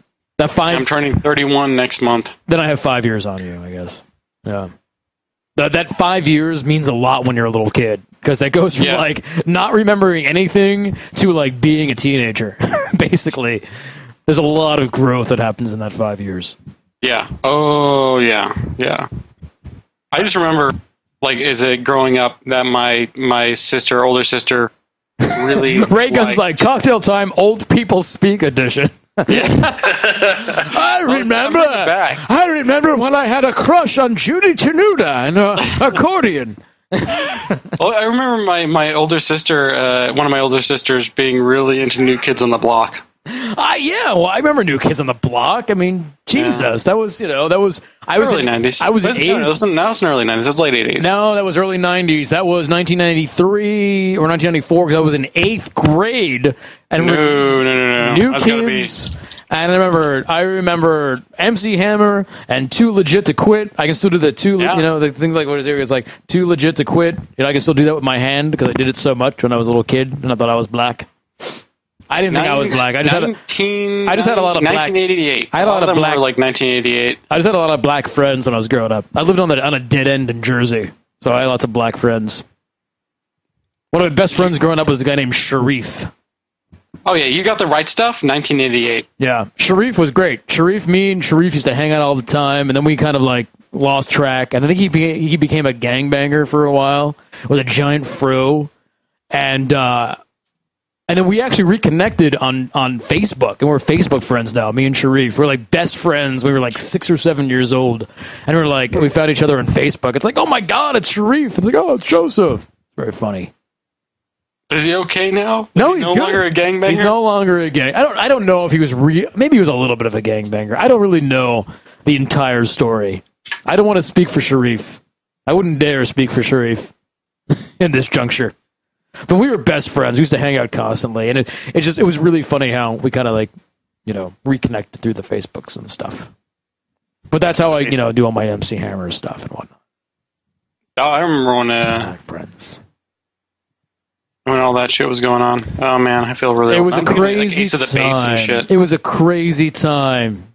It was a crazy. A lot of weird hair, a lot of really ugly socks. Salt and Pepper was really big. Push it real good. Oh, it's a great song. It's a great song. It was a simpler time. Now I have One Direction, which is kind of like exactly like New Kids on the Block, kind of the same thing. Yeah, it's basically just a new generation, new faces, new band. Every generation has had their sort of boy bands all the way back to the 30s and 40s. So it's something that has always worked and something that has always kind of just happened. The Monkees were a boy band. No, the Monkees were totally a boy band. Yeah. No, the Monkees were completely 100% the 1960s version of like New Kids on the Block or One Direction. That's what they were. Yep. Yeah. That I hadn't thought about that, but you are 100% right. And I used to watch, when I was a little kid, the Monkees TV show on Nickelodeon. They had a TV show on Nickelodeon? You didn't know the Monkees had a TV show? I know they had a TV show, but I didn't think it... Like, No. So Nickelodeon used to replay... Are you talking about Nick at Night? It was Nick at Night. Okay, there we go. That's what I was thinking. Used to replay... How old are you?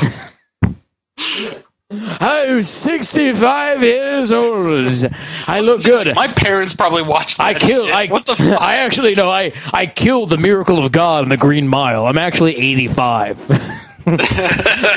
I'm Tom Hanks in the Green Mile. I'm actually 85 years old. And here's my curse for killing a miracle of God. No, that's Zach. That's Zach. That's Zach. Is that He Zach? sounds like Tom Hanks. So, Maybe. have you heard him talk? I've heard him talk, but I'm not sure if he sounds like Tom Hanks.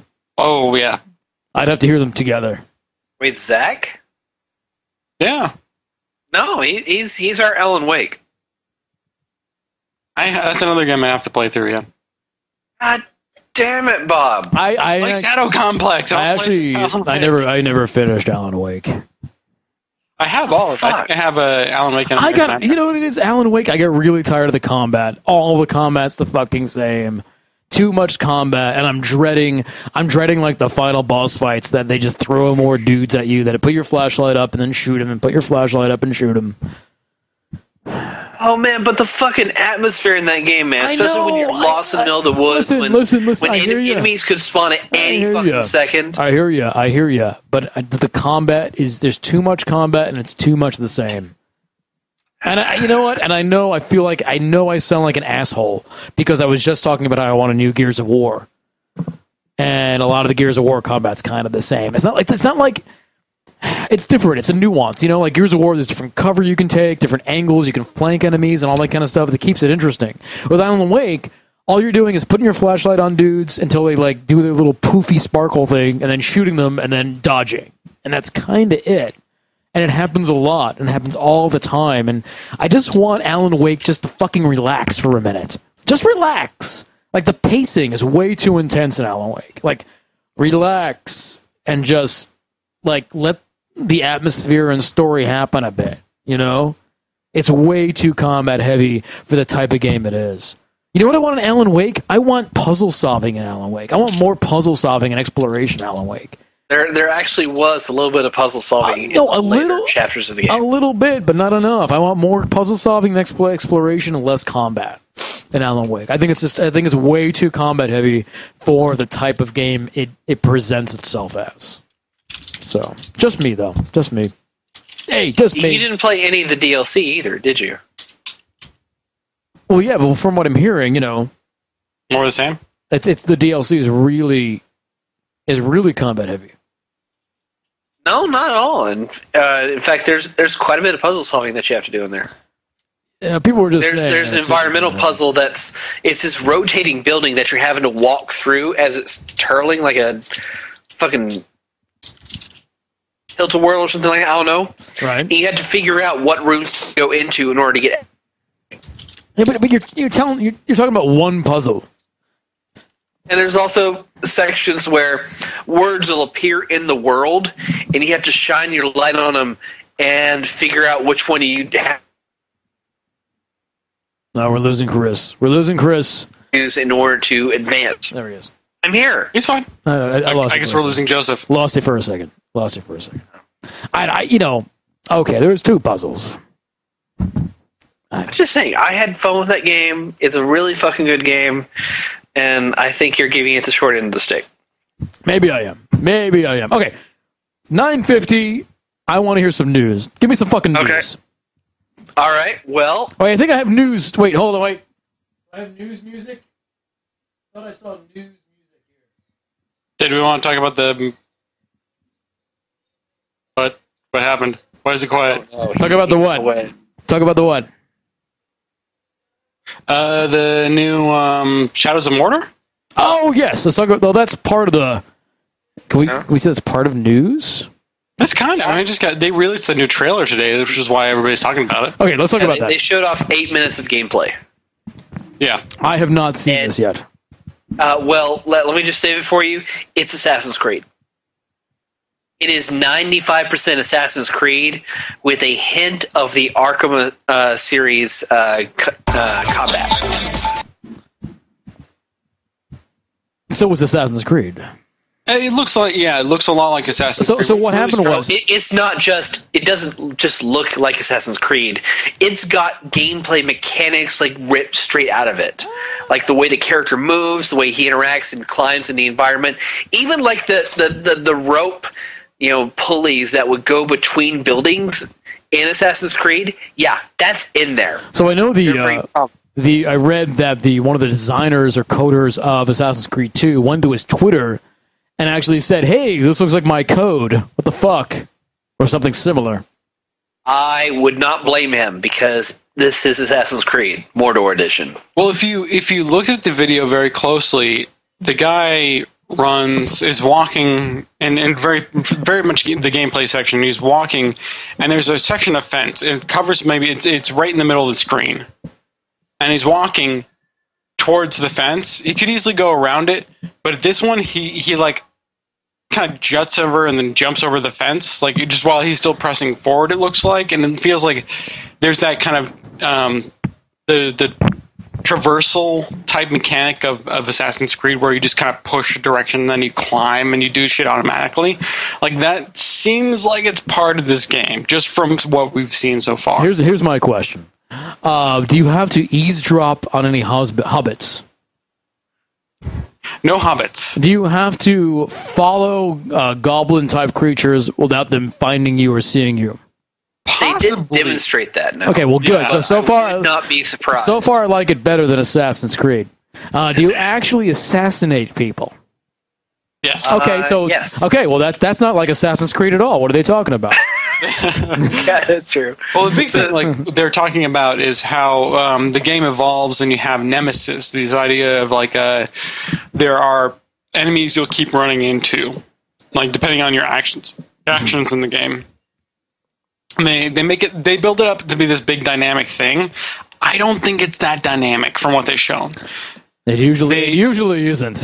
No. I think it's very limited. Obviously, it's limited to what they can do in the amount of time they have. But with the marketing bullshit they're talking about, they make it seem like it's much grander than it actually is. From at least what I can tell, it's like the guy you're going to be tracking per map is going to change based on what you did previously. Mm-hmm. He may not appear in the same part of the map. He may not appear doing the same thing, but it's in general going to be pretty much the same path through there. It's just changed a little, just a little bit. Right. Yeah. Like you may have let this one guy go previously or kick the shit out of him, and then you decide, I'm going to let him go, and then he's like, he gets all like angry and goes into human slave, he's a human slaver, and he's going to appear on this mission. He's going to appear at this part of the map doing this thing if you chose that option. Like it's always going to be that thing, or it's going to be someone that maybe looks differently, but if you chose the same thing, they just changed the models out a little bit or something like that. Like I think it's gives the illusion of choice. Reborn is saying that you even have eagle vision in this game. Yeah, there is eagle vision in the game, but for once it seems actually fucking useful. Because it does highlight enemies and allies in the area. Well, the problem with eagle vision, it's too useful. Well, yeah. For fucking... as a Lord of the Rings nerd, what kind of pisses me off about this is they're going with movie canon, not book canon. And they're going with... Because they're going for the larger audience, that's why. Right, like this is Wraith vision. You go into the Wraith world, it's like there was no Wraith world. Like when Frodo put the ring on, he just disappeared. That was it. There was no Wraith world he appeared in. And it wasn't like, oh, I'm in an entirely new dimension. I'm gonna go wander around. People can't see me. It's just like that doesn't exist. That doesn't fucking exist. Like there's no Wraith world. It was just he just disappeared. That was it. It was just a visual effect they used in the fucking movie for people to understand. Like he can't be seen now. Like it's just. Bob, that's really it doesn't make any sense. Bob, why are you being misogynist and refusing the existence of a Wraith culture? I refuse to acknowledge. Why are you refusing to acknowledge the existence of a Wraith culture? It's a choice. The existence of a Wraith culture in this society. You are not born a Wraith. I haven't seen the videos yet, so I can't really say, what it is or what it isn't. But I don't know.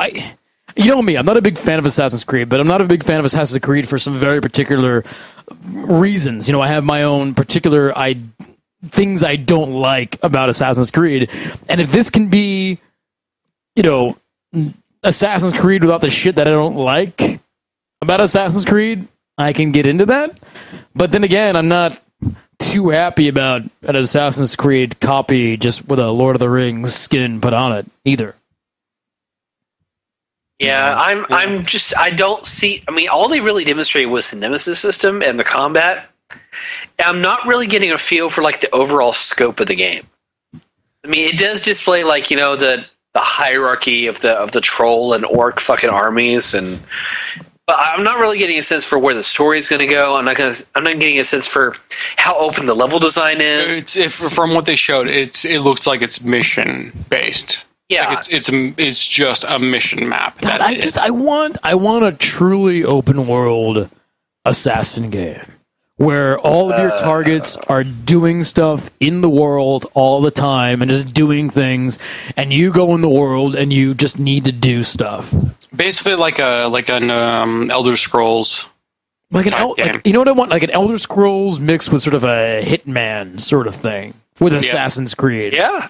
Dude, fucking play like, and you know what? Assassin's Guild back in like Daggerfall or like Morrowind. And you know what? I know that would be a son of a bitch to make. I know it would be hard to make. I know it would take a lot of money and it would take a lot. They already made it though. I know. You know what? You know what's so weird? I've been watching a lot of Daggerfall recently. I've been watching a lot of Daggerfall playthroughs. Morrowind too. Morrowind's really good. They do a lot of that shit. I know, but going back to like Daggerfall, I mean, the Daggerfall is such a big, giant, amazing game. There's so much cool shit in that game.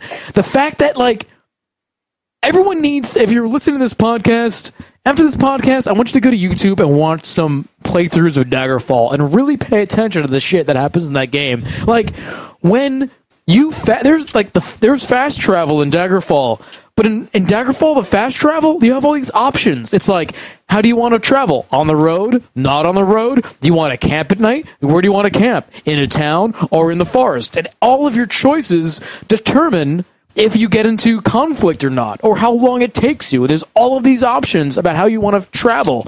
When you speak to people, there's like, if you speak to someone with your sword out, they'll be more aggressive toward you. If you put your sword away, the dialogue changes. There's different ways you can talk to people. There's literally checkboxes like, how do you want to speak to this person? Do you want to be hostile or nice or however you want to be? And that changes everything in the game. There's so much shit in Daggerfall, like, that happens, that you can do, that affects the outcome.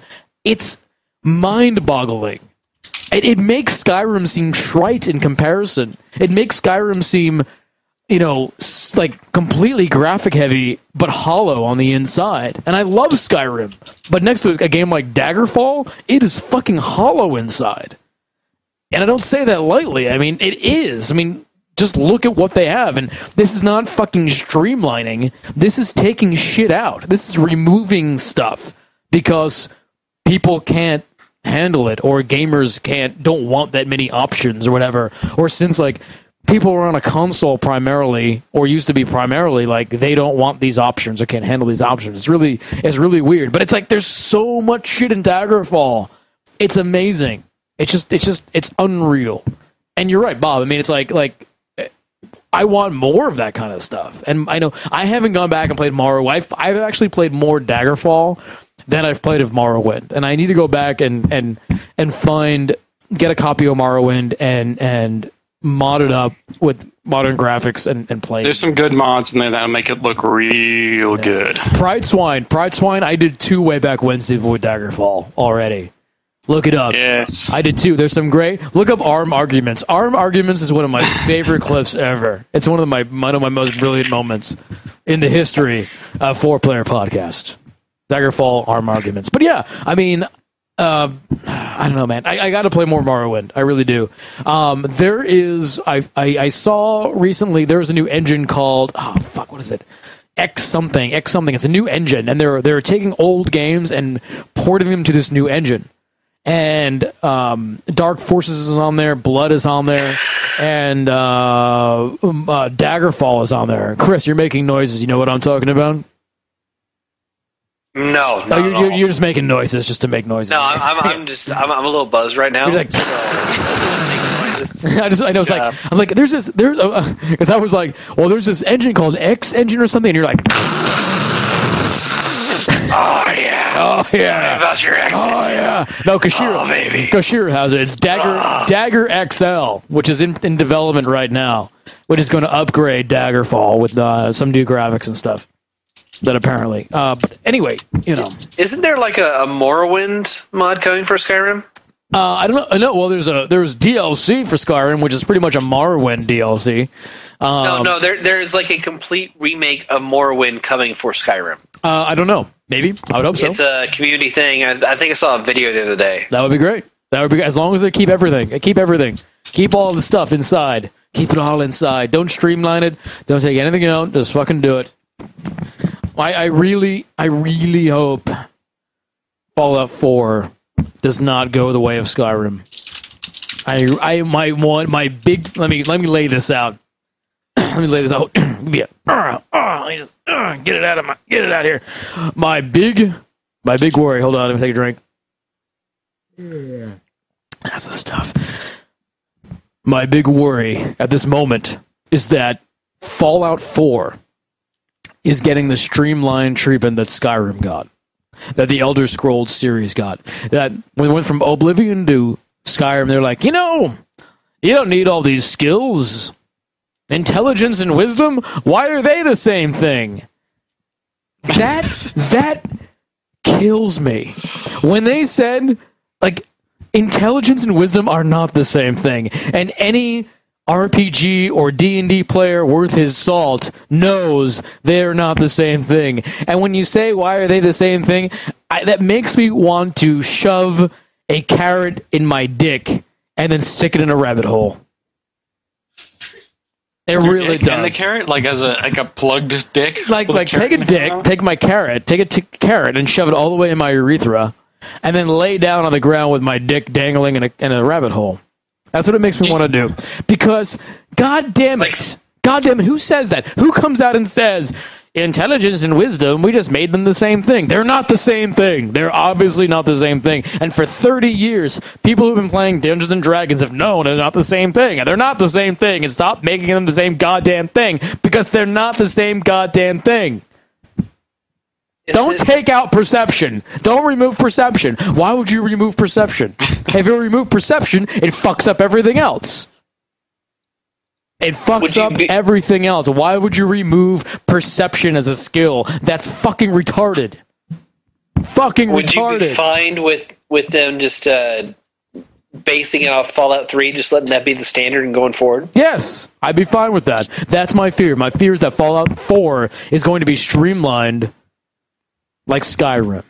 I don't want that.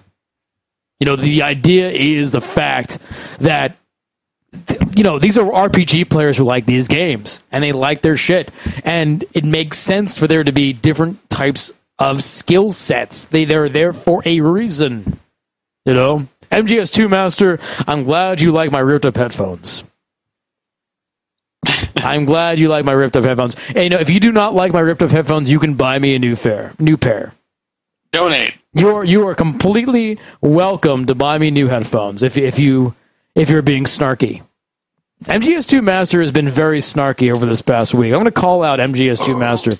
I love MGS2 Master. He's been with us for a very long time, but he's been very snarky lately. I think he needs new medication or something. Yeah. But he's here, and I want to thank him for watching. Yeah. But anyway, I don't. More news topics we got to go. One, I'm not done yet. I'm ranting and raving. Allow me to rant and rave. The fact is that I want Fallout 4 to be pure. I don't want it to be streamlined like the way Skyrim was, and I'm really afraid they're going to do that because, as I said before, the fact is that when you streamline skills and you streamline skill sets, I love you too, MGS2 Master. Chat's a little behind, excuse me. When you streamline stuff, all you do is you hobble other parts of the game. Like, you can make an argument that streamlining the skill sets of Skyrim pretty much destroyed the loot system in Skyrim. Completely destroyed the loot system in Skyrim because there was nothing they could do with the loot anymore. There was nothing they could do with the loot anymore when they brought everything down to 3 skills. You just can't do it. Just can't do it. Anyway, I'm done. All right, next news item. Well, let me just say this. Take a swig of vodka. I don't think you have much to worry about with Fallout 4 because with Skyrim they were having to make a whole new engine, and so they naturally had to budget what they could make.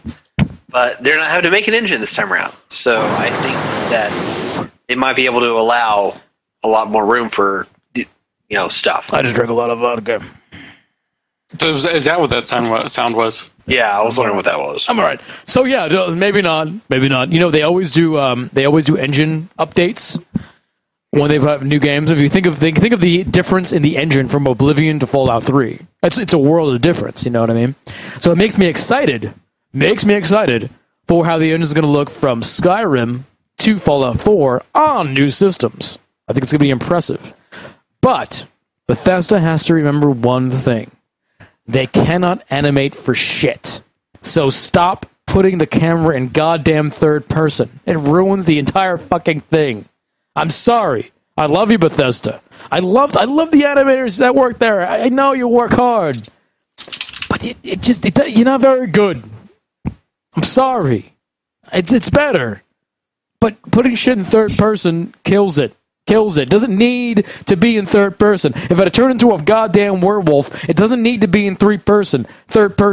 Don't make me go into third person. In Daggerfall, I was in first person when I was a werewolf. You can be a werewolf in Daggerfall. You're running around, you're jumping over goddamn buildings, and it's fucking awesome. What, you want to be a werewolf in Skyrim? Oh, sorry, you got to be in third person. You want to ride a horse in Skyrim? You got to be third person. Why? It doesn't make any fucking sense. In Daggerfall, I could be first person on a horse. It was awesome. Who gives a shit?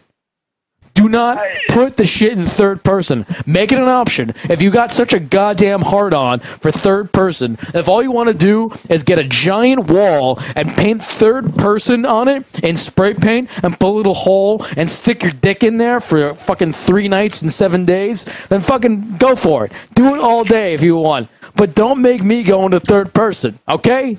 Paint your wall, go into your bathroom stall, put third person over the glory hole, and let some, cracked out meth bitch suck you off. But don't make me go in third person. Don't do it. Don't shove your third person AIDS shit on my dick. Just don't do it. I don't need it. I don't want it. It's going to get harder because they're trying to cater to... It's going to get harder because their dick is in a hole that says third person on it. That's what they do. I'm sure if you go to Maryland, you go to Bethesda, ZeniMax in Maryland, you go into their bathroom, they have in their stall, there's a little glory hole, and it says third person. And you stick No, that's the second glory hole. No, granted, you stick your dick in there. I'm no artist. I can draw stick figures, and that's about it. But logically, if you're an artist and you've spent thousands upon thousands of hours drawing, creating... No, let me finish. If you spend thousands upon thousands of hours working on those animations, you should be fired. No, let me finish. Okay? Right, finish.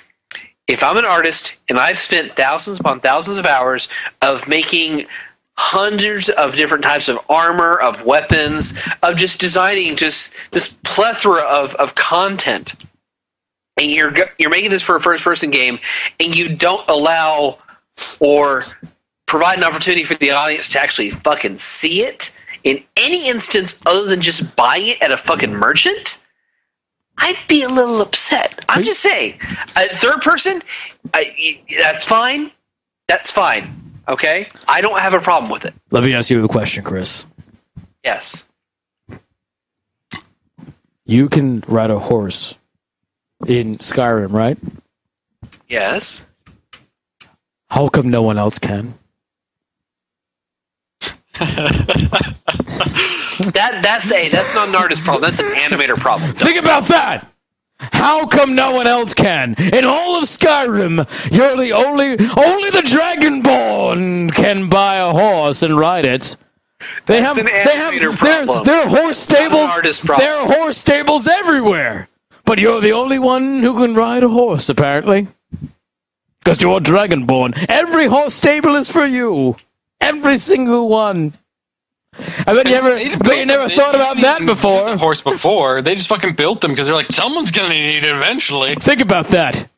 In Skyrim, you're the only one who ever rides a horse.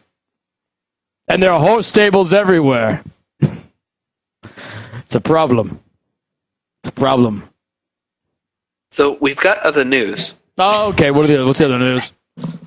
Okay. Since we are running out of time. So if you have ever had the slightest slimmer of hope that Star Wars 1313 may, eventually become a full-fledged product, it's dead. It's dead. Yeah, that's not happening because Disney has allowed the trademark for Star Wars 1313 to lapse, which means that they both have zero interest in making the product, as well as the fact that the trademark is now out in the open. What if we buy the trademark? Ooh.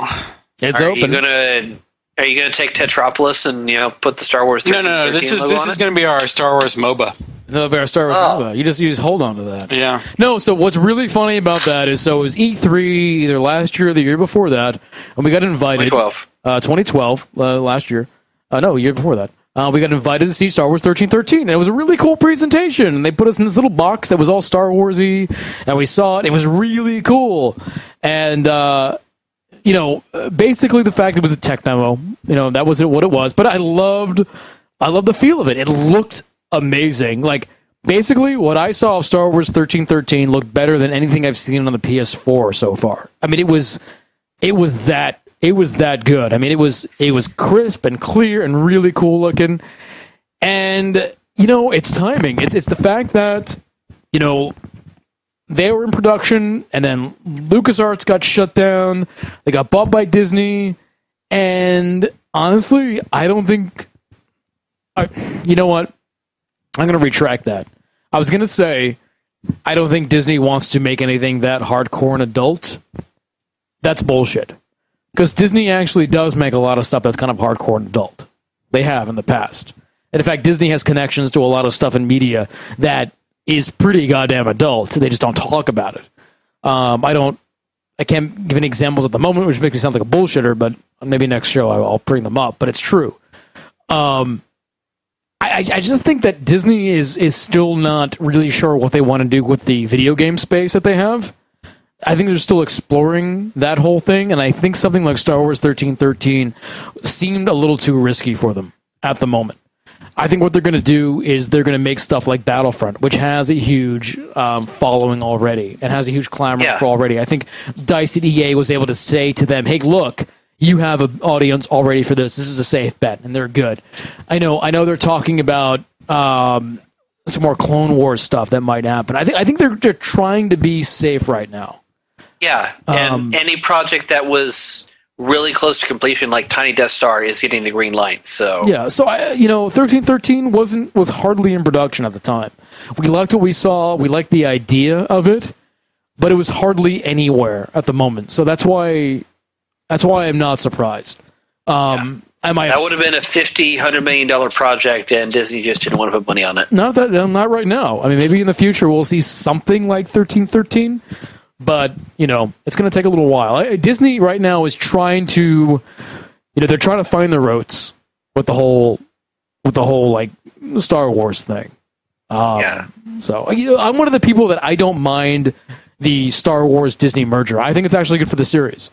I know it's the funny line to say that, well, it couldn't get any worse, but I think that holds a lot of weight. I think it couldn't get any worse, and Disney does some really cool stuff sometimes. And, so we'll see. I mean, if anything, they have the money to make this shit cool. So there you go. Yeah. But right. I feel bad for the developers that are really, gunning for it and working on it, because who knows, they're probably out of a job right now. They're desperately searching. Okay, another thing. It appears that Ubisoft has canceled the Wii U version of that's been Watch Dogs. That was GameStop already came out and said that was a mistake today across both America and Italy. Yeah, no, GameStop already came out. I saw on Twitter that GameStop came out and said that was a mistake. Ah, okay. Okay, well, never mind. But Never mind that news story. wait. But here's thank God for what- Wii U. But here's the thing. The Wii U is fucked right now. Wait, here's the thing. Was it a mistake? Or was it a mistake in timing? I don't know. Actually, you know what? That's bullshit. You know why? Because I don't know. Never mind. I was getting something mixed up. Anyway, who knows? You know what? You know what I'm gonna say. You know what I'm gonna say. I know what I'm gonna say. Here's what I'm gonna say. I would not be surprised. I would not be surprised. Yeah. That's all I'm saying. I would not be surprised. Yeah. Okay. Well, speaking of Nintendo and their wayward ways, so we talked about it on the podcast this week, but I thought I'd bring it up again to get y'all's take, because they've started putting out some numbers, and those numbers are really bad. You're talking about Wii U? The Wii U specifically, yeah. I know. I've talked a lot about this on Twitter and stuff, and me and Quality Beats had a thing back and forth about this, and I talked about this in chat during the thing. Here's the thing. I'm gonna lay it out for you real hardcore. Mm-hmm. The Wii U is doing shitty, okay? But the Wii U does not need to do well for a Nintendo to do well, okay? The Nintendo is making their money basically on handhelds at the moment. Nintendo can stop producing consoles yesterday and still be around for 20 years simply on the strength of their handhelds and their IPs. Yeah, absolutely. Nintendo isn't going anywhere. I don't even. The problem is this system is costing them an operating loss. It's the first time that they've had since, in what, 10, 12 years now? No, but there you go. You just proved my point. They have an operating loss for the first time in 10 or 12 years. That's fine. So for the first year in 12 years, they have an operating loss. Fuck it. They have like $1 billion in the bank. Like, they are fine. Like, the Wii U may be shitty and it might not go anywhere, but they still have the money to put out another console a generation from now if they want to. And if that one fails, maybe then they'll just concentrate on handhelds. And by then, they'll be on their, 6DS? They're going to be fine. Like, everything they did this past couple of weeks, all the lamenting and the reorganization, all the we're going to do stuff, all this do this stuff, all of that is for their investors and their stockholders. They're making a big old dance and show. We're going to do a big dance and show for our stockholders so their stockholders don't, put their dicks back in their ass and get out of there. That's all that is. This is everything you're seeing Nintendo doing, all the lamenting, all the genuflecting, all of that is for the investors and the stockholders. They're not doing a very good job because they're making money. Okay, so this past week they announced their revised projections for fiscal year 2014, which ends in April, okay? Okay.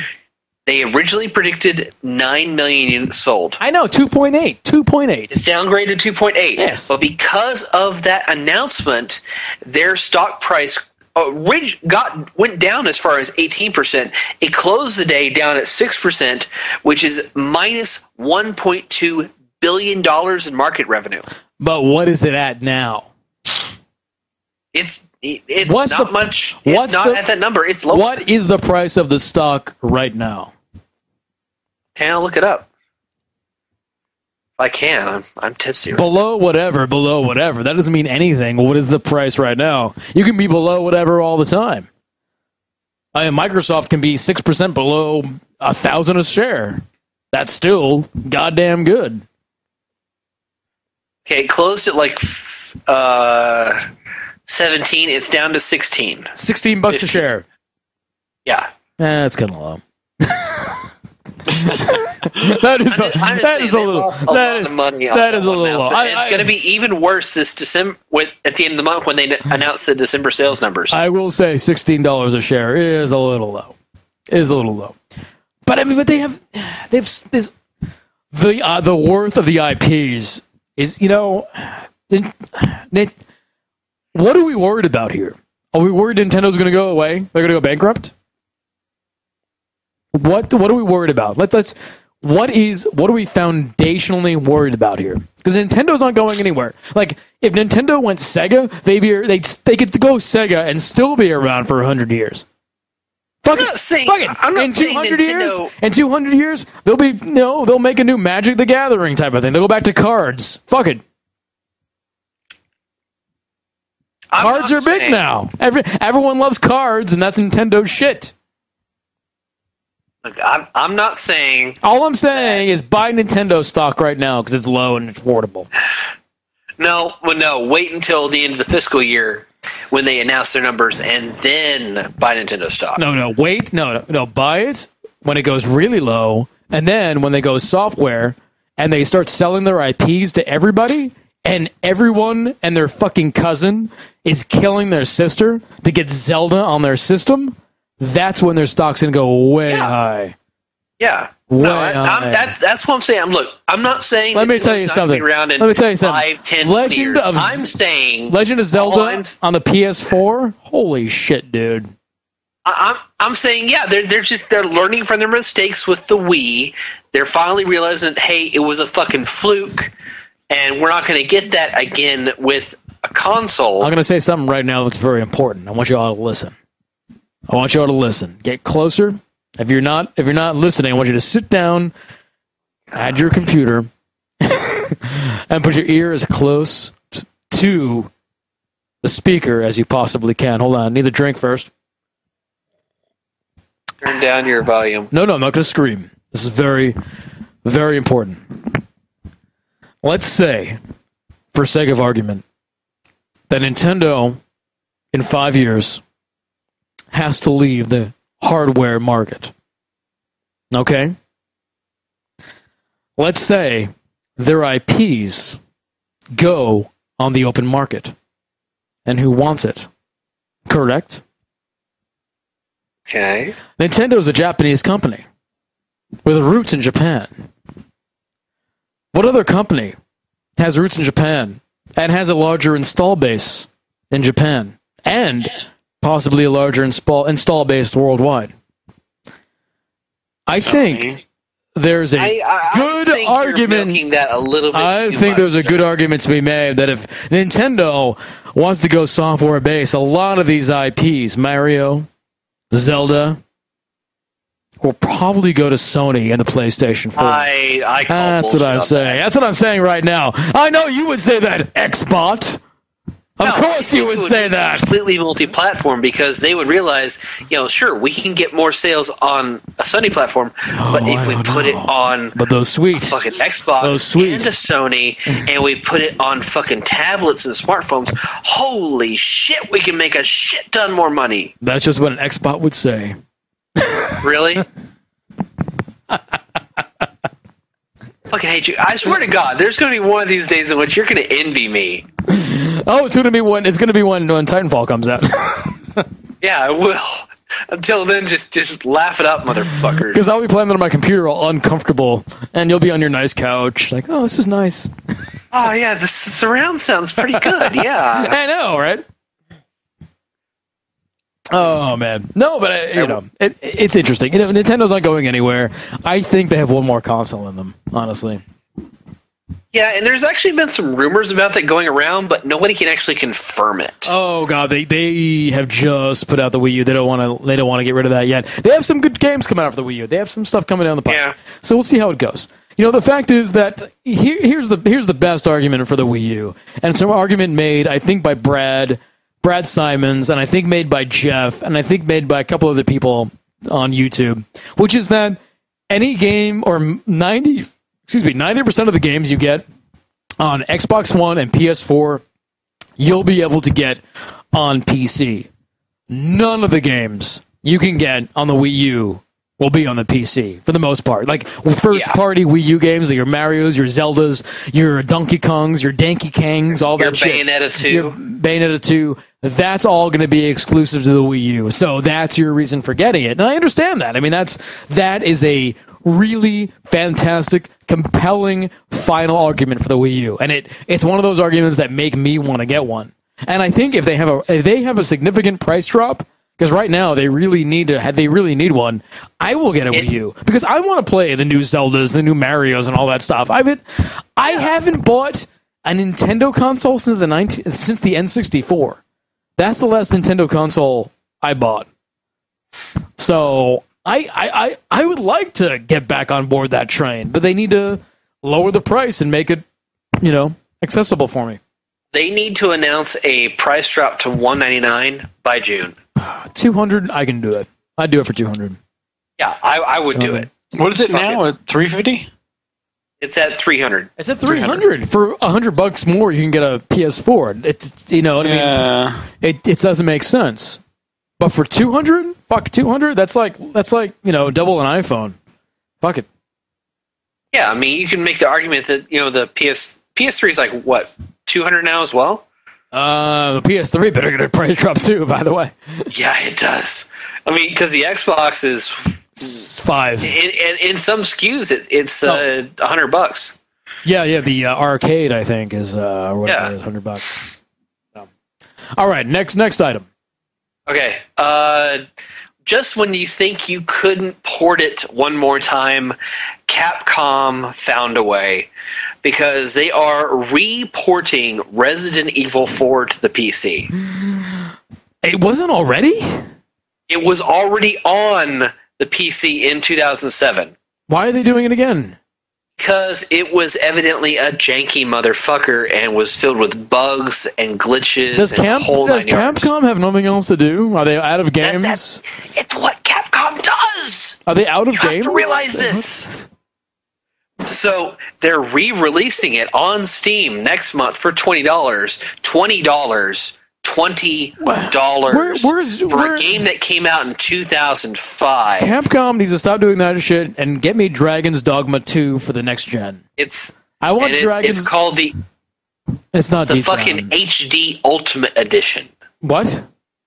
It's called the Resident Evil 4 HD Ultimate Edition. Just give me Dragon's Dogma for the PS4, please. Dragon's Dogma 2 for next gen. That's all I want. All I want is Dragon's Dogma 2 for PS4. That's it. I will put my dick in a boar's mouth, an angry boar's mouth, for Dragon Dogma 2 for the PS4. I would. Get me an angry boar and I will stick my dick right in his mouth if you can hand me Dragon's Dogma 2 for the PS4 after that. I don't even give a shit what happens to my dick. I won't need it anymore. Fuck it. Okay. Was it Deep Down? Is that deep down my ass. Deep down it's something else entirely. It's something else entirely. You know what I'm afraid about deep down? They're all like, oh, and there's this futuristic world. I'm like, oh, great, Animus shit in my RPG. Fuck you. Keep your Animus, keep your goddamn sci-fi ass out of my RPG dick, okay? I don't want your sci-fi ass in my RPG dick. I want my RPG dick and the sci-fi ass in different places. And if I want dick or want ass, I can get it. But don't put them together.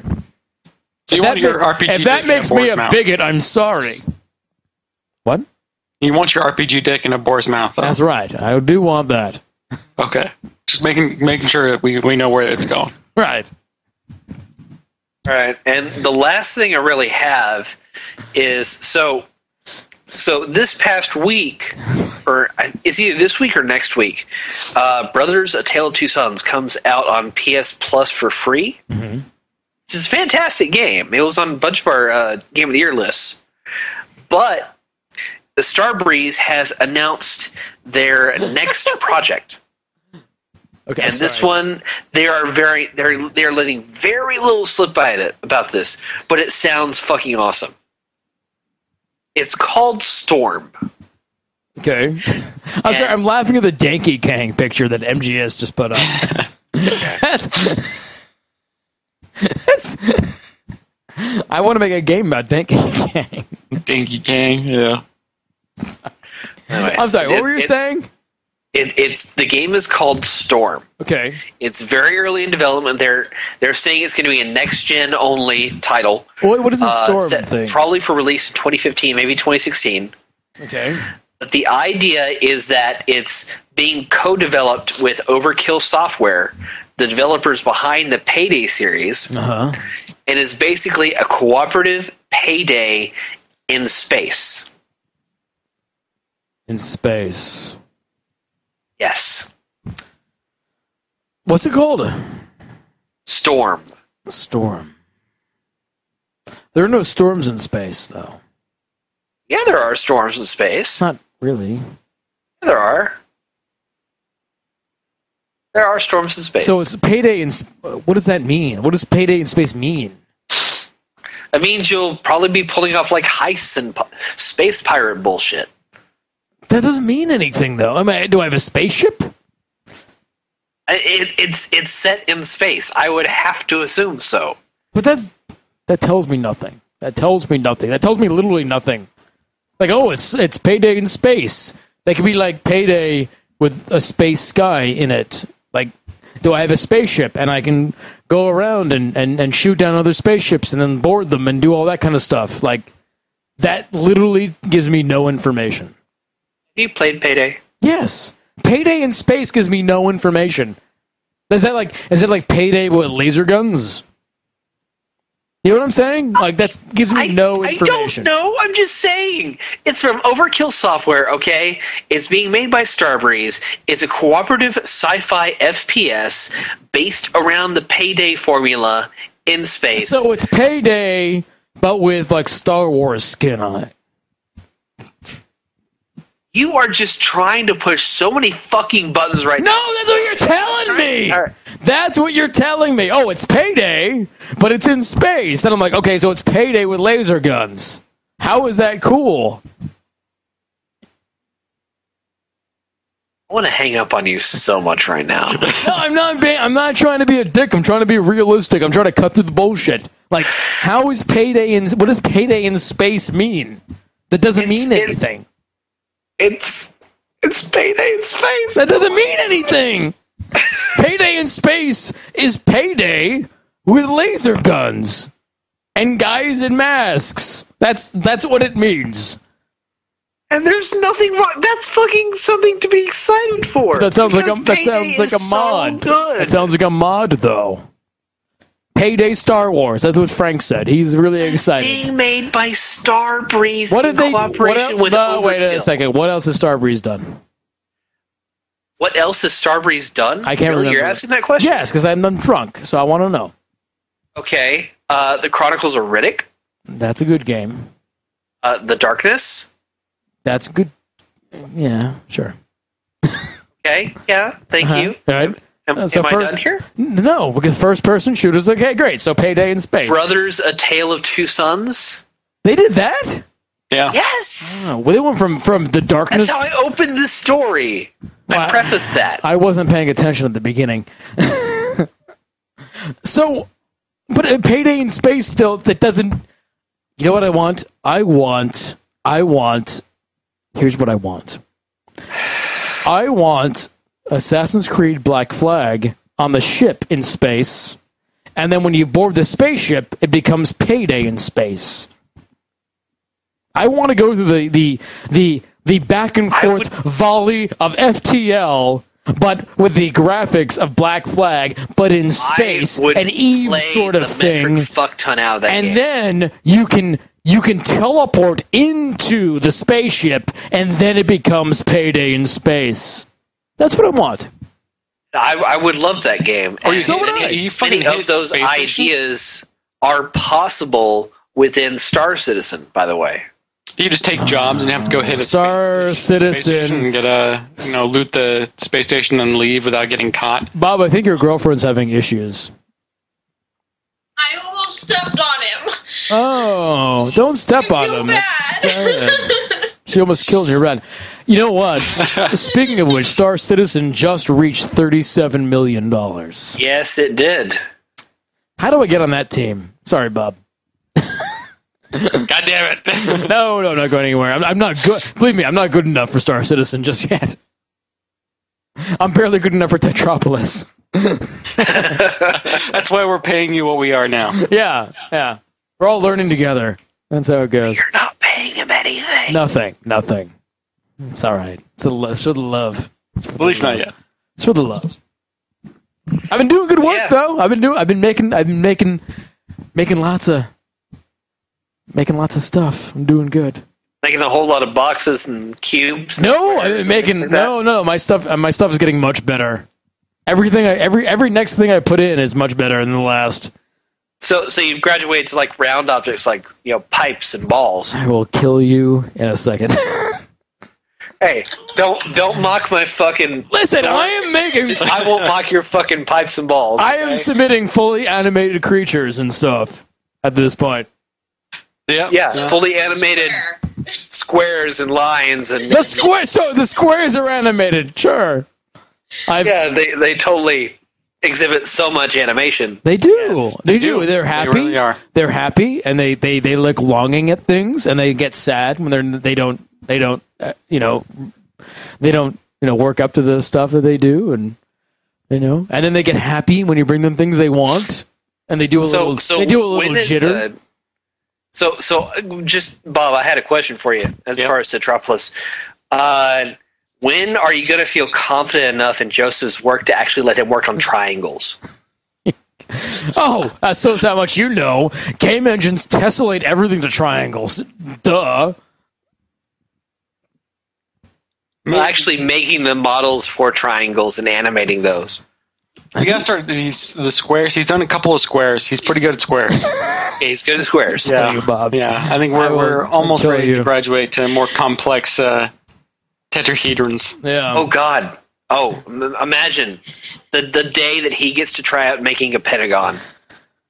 I'm terrified. I'm actually wetting myself right now just thinking about it. This is when I get shit on. That's fine. I shit on everybody else. I'll take it. I'll take it like a man.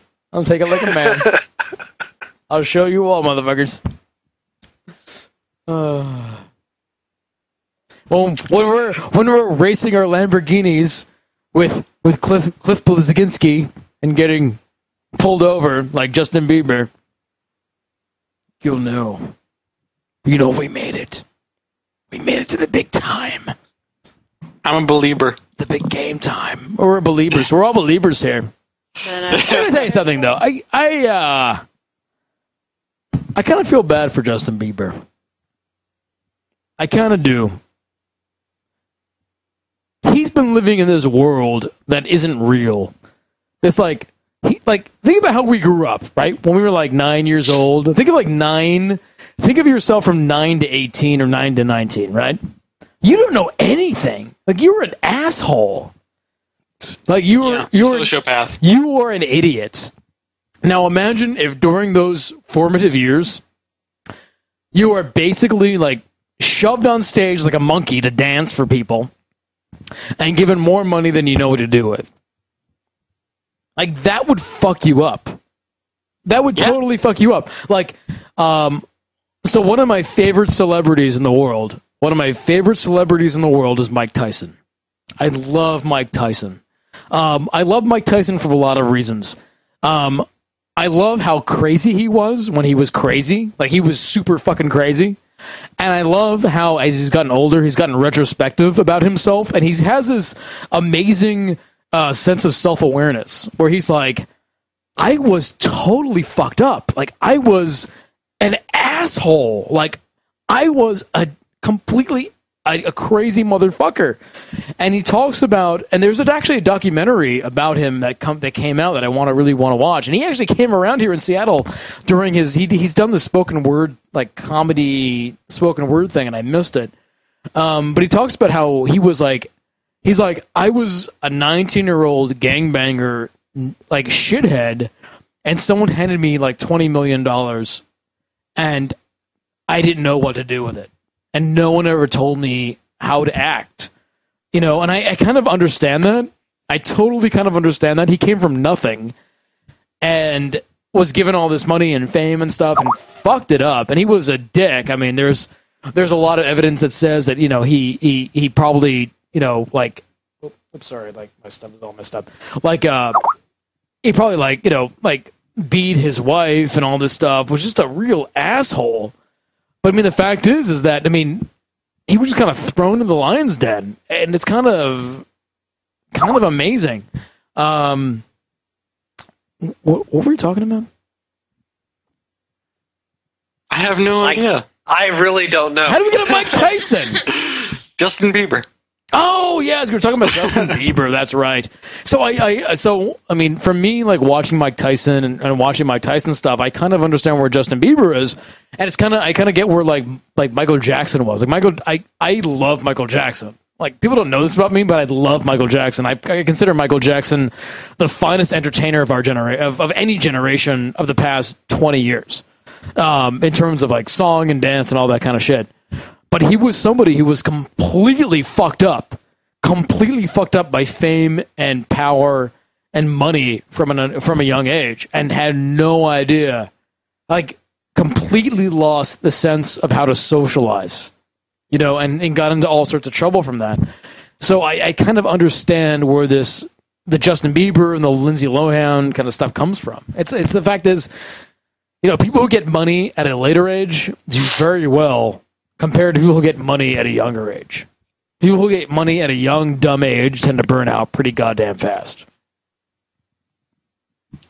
Yeah, it's just really, they need to get out of that toxic environment if they actually want to improve themselves. So apparently Bob has to pee. You have to pee, Bob? Yes, I'm jonesing. Bob has to pee. Should we finish it up, or do you want to talk about more stuff? What do we want to do here? Just ask Tara to bring you a cup, okay? Yeah, no, I want to see you. Like, I want to see Tara bring you a cup. Okay. No, And I want to see you pee under the desk. Tara, bring him a cup. No, not a cup. He's probably really bent up. Do you have a beer bottle that he can pee into? Just put the head of your cock. You got a water bottle. Yeah, there you go. Put your head of your cock into the head and then pee in it. Live on the internet. Let's see it. This is how we get subscribers. Come on. Maybe when we hit 250 subscribers. If we get 5 more subscribers, Bob will pee into the cup live on Cocktail Time. No, I'm putting this out right now. If Bob gets 5 more subscribers, he will pee into the cup. Come on, can we get some more? Can we get some subscribers? No. Come on, can we do it? 5 more subscribers tonight. Bob will pee into the bottle live on Cocktail Time. How about I'll do it in the other room? The camera will be on. No, the camera has to be on you. Just we don't have to see your dick. We don't have to see your dick. Like, if we get 5 subscribers right now, like, just put the bottle by your dick and then pee in it. Fuck this! I'm gonna go to the bathroom. No, you're ruining it. You're ruining it. God damn it, Bob! You disappoint me. Ruining it all. Look at him go. You didn't have to. Yeah, look at him. He's gonna go pee. Yeah, there he goes. Yeah, he can't take it. Ruining it all. Ruining it all. God damn it! This could have been wonderful. It's gonna be a great bit. I am disappointed. This could have been a great bit. A really great bit. And he wouldn't have it. He wouldn't even have he wouldn't have to show his dick at all. He could have been completely clothed and just pee in a bottle, like underneath the desk. Let me tell you something, man. I had to go shirtless for a 3.5 hour cast. I heard people didn't like it. Yeah, and all he has to do is just whip out his dick for 20 seconds and pee into a Why? So here's the thing. Time difference here is not fair. Listen. I heard people did not appreciate your shirtless cast. What happened? Evidently, there were some people in chat who they had bad attitudes and didn't appreciate. Evidently, I wasn't talking to chat as much as I probably should have. I was playing fucking Rise, Son of Rome. Evidently, that pissed some people off too. So I don't fucking care. I got it over. I try to entertain the people. If they didn't like it, I'm sorry. So I didn't see it. So I can't comment. But I mean, from what I heard, you were going to try to make it into a thing, and it was going to be a big thing. And like, I tried to, and I bought like $70 worth of stuff, a fucking nice robe, and a fucking smoker's pipe, and I made dinner for the cast and the whole 9 yards. Oh my God, you went all out. You bought $70 worth of clothing, and you made dinner for the cast, and Yes. I heard bitching about the cast. Yeah. You know what? I'm gonna lay this out right now. This is why when people complain, sometimes I get a little defensive. and sometimes I get a little pissed off. And I know that we had our 4-player meeting, our community cast this week, and I was in chat, and I got a little defensive. And people like MGS Master called me out for being a little defensive, and that's why I do. Because sometimes we put out a lot of stuff and a lot of resources and stuff, and people don't appreciate it. And I understand other people's where they come from. They don't know what we do. They know the final product, and if the final product doesn't work, well, that's what you do. I mean, if you think about entertainment industry, right? People like put millions of dollars into a TV show. They do a pilot. They do 1 season. They do 2 seasons. It doesn't work. People don't like it. All right. They cancel it, and that's it. That's okay. But for us, I think we take it sometimes a little more personally, which is why sometimes you get like, Wayward Warrior. You get like, oh, those unappreciative fucks. Like, God damn you bastards, So sometimes that's why we take it a little personally. I think, and I'm sorry your one night with Chris didn't go as well as you thought it would go. Sorry, I didn't open my robe all the way and do helicopter dick for 2 hours for you. No, but did you at least go up to the camera and give them a little titty and then like talk to the camera with your drink and be like, no, it was a classy cast. So I started fully robed, and as the night went on, as wonderful things happened in my life, I was slowly just robing. But did you robing just a little until about an hour and a half in, I was just like, oh baby, yeah, that was so good. Let's keep going. Here's my question: Did you do a little dance when he did it? Did you do a little I didn't do a dance because I was intoxicated. Well, no, that's fine. Intoxication's fine. But did you make a thing out of it? You didn't just open your robe. Did you do a little like to the camera, be like, oh yeah, here we go. I would. That's it. Oh, you like that? Did you do a little thing like that? There you go. Sorry, grabbing the mic. Well, so I don't know what people are complaining about. I don't know then. I don't know. So Toostcast is saying, honestly, Chris, it didn't feel any different from your other casts once you started playing games. That was my problem with it. Well, and Victor's is saying, listen, you just looked like you weren't having fun, and it turned from what possibly could be funny into something uncomfortable. That's great. Which I think is the best. I mean, I think that's good. That's amazing. I like that. I mean, I think the fact that you turned it into something uncomfortable, I think that's positive.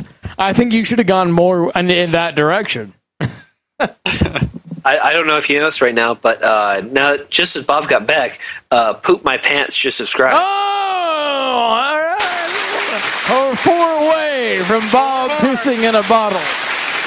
I hope you think that, Joseph. No, we're actually not. Bob's not going to piss in a bottle, so no one subscribe for that. Subscribe because you like us, but Bob has pussied out, and he has gone and peed in the toilet because he has no... I got another beer, too. Bob has peed in a toilet because he's dead inside. And the only people who pee in toilets are dead inside. If you're not peeing off your balcony at 2 a.m., I just don't... Yeah, who are you? And that's why I have a balcony and a stand-in shower. Yeah. So if he's not going to pee in a bottle, I think he should poop in a box. Oh, poop in a box. What kind of box? I don't know. Just got peed on by a dead horse. I don't know. It depends on... Wait, who got peed on by a dead horse? What? Hold on. We have a story. Going, and there's someone on the cast has gotten peed on by a dead horse. And I want to interview this person immediately. Tara, is that you? Yeah. Come to the mic. Come to the mic, Tara. Come on. It's story time. Come on, it is story time. Put it on, and I want to hear this story. So, everyone, this is a story about... So, Tara, let me introduce everyone to Tara. Tara is Bob's beautiful, wonderful, intelligent girlfriend. She's wonderful. And she apparently let it be known and she didn't think that we heard her, that she once got peed on by a dead horse. And if there wasn't any other reason to marry this girl, Bob, this is it. So Tara, let us know how this went. Okay, so when I was an undergraduate in college, I got a job working the job is called a necropsy diener, but my job was to cut up dead pets, basically, and try to find out what killed them. Right. And this is at UC Davis, so there were lots of horses, cows, goats, everything lots like of, that. Farm animals, general stuff. Yeah. So, so before the actual getting peed on happened, this is when I was a little inexperienced. And so when animals have been sitting out for a couple of days in central, California weather in the summer when it's 102 and upward, they get bloat. The gas builds up in the body. Yeah, the gas builds up the stomach. I mean, the stomach can get so big that their legs lift off the ground. I mean, it's pretty crazy.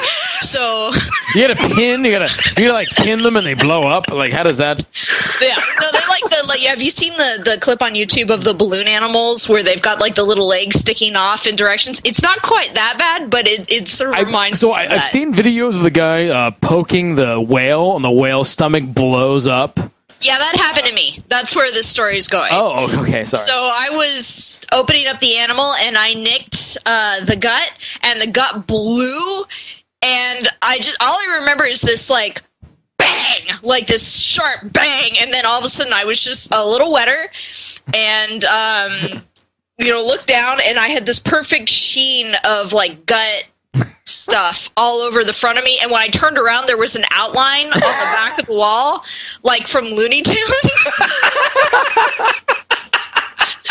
And I went and I looked up, and there's a solid door because they want to make it a little more difficult for people to see in, and there's a little window on the door, and there were two faces of my coworkers pressed to the doorway laughing their asses off at this perfect outline and me standing in front of it.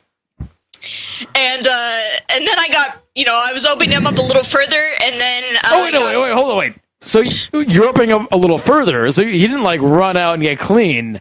You kept on going. There's no point. I mean, you're just going to get more filthy. Okay, I want everyone know... Basically. I want to let everyone know that Tara poked into a dead animal, and the dead animal entrails went all over her body to the point to where, like a nuclear explosion, her shadow was left on the wall, and she goes, "Welp, whatever," and keeps on going. She keeps on cutting. She keeps on cutting.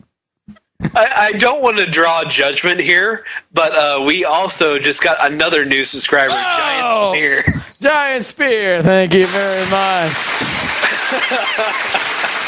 Giant Spear, he likes the guts and the blood. You just keep on going. You're like, well, whatever.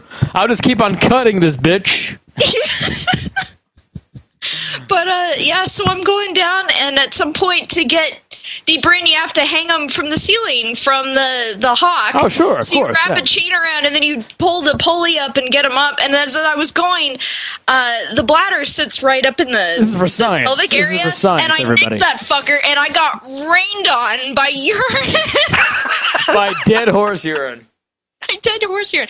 And what's funny is this is my first week on the job. Oh.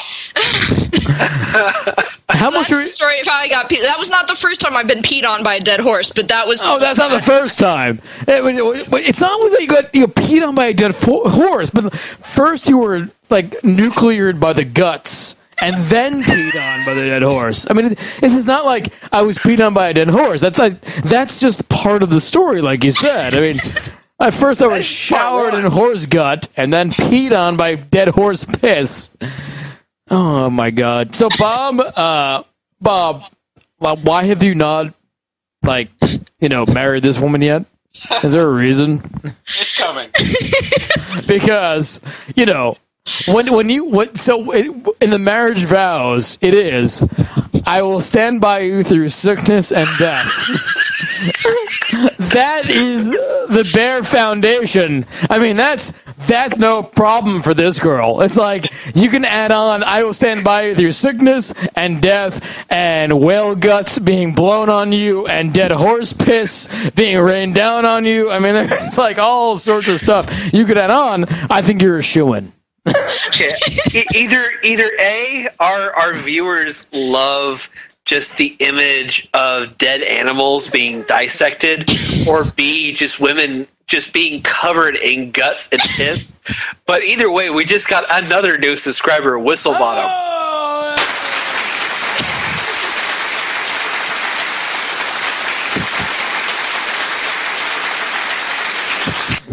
Oh, man. I'm just saying. Shower after that, though. The urine did it. The urine did it. Scrubs. Only Germans usually say that.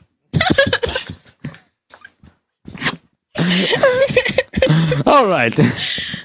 Is there anything else we need to talk about tonight?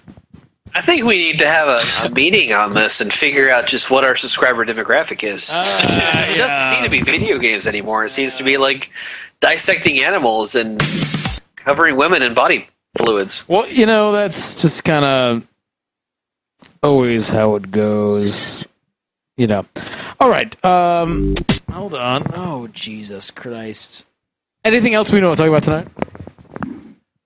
I think we're an hour over when we were supposed to quit, so... I really... All right. So let us do our final thoughts of the night. This is where we talk about our cocktail time toast. Our final shot. What are the fuck Chaser. we talking about? Chaser. That's what I was looking for. That word I was looking for. I'll go first. My final thought of the night is that I love Rust.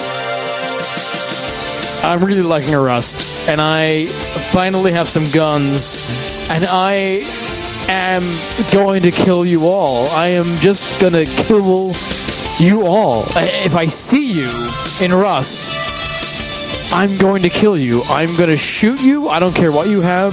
If I see you, if you just spawned, I will kill you. And you know why?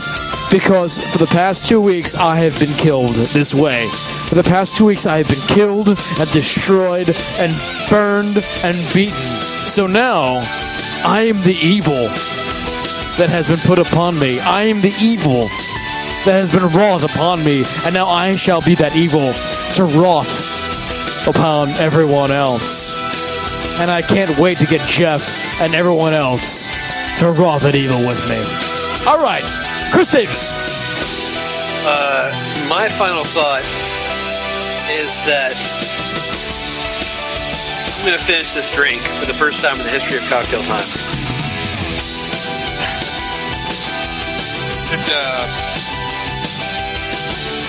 Do it, yeah!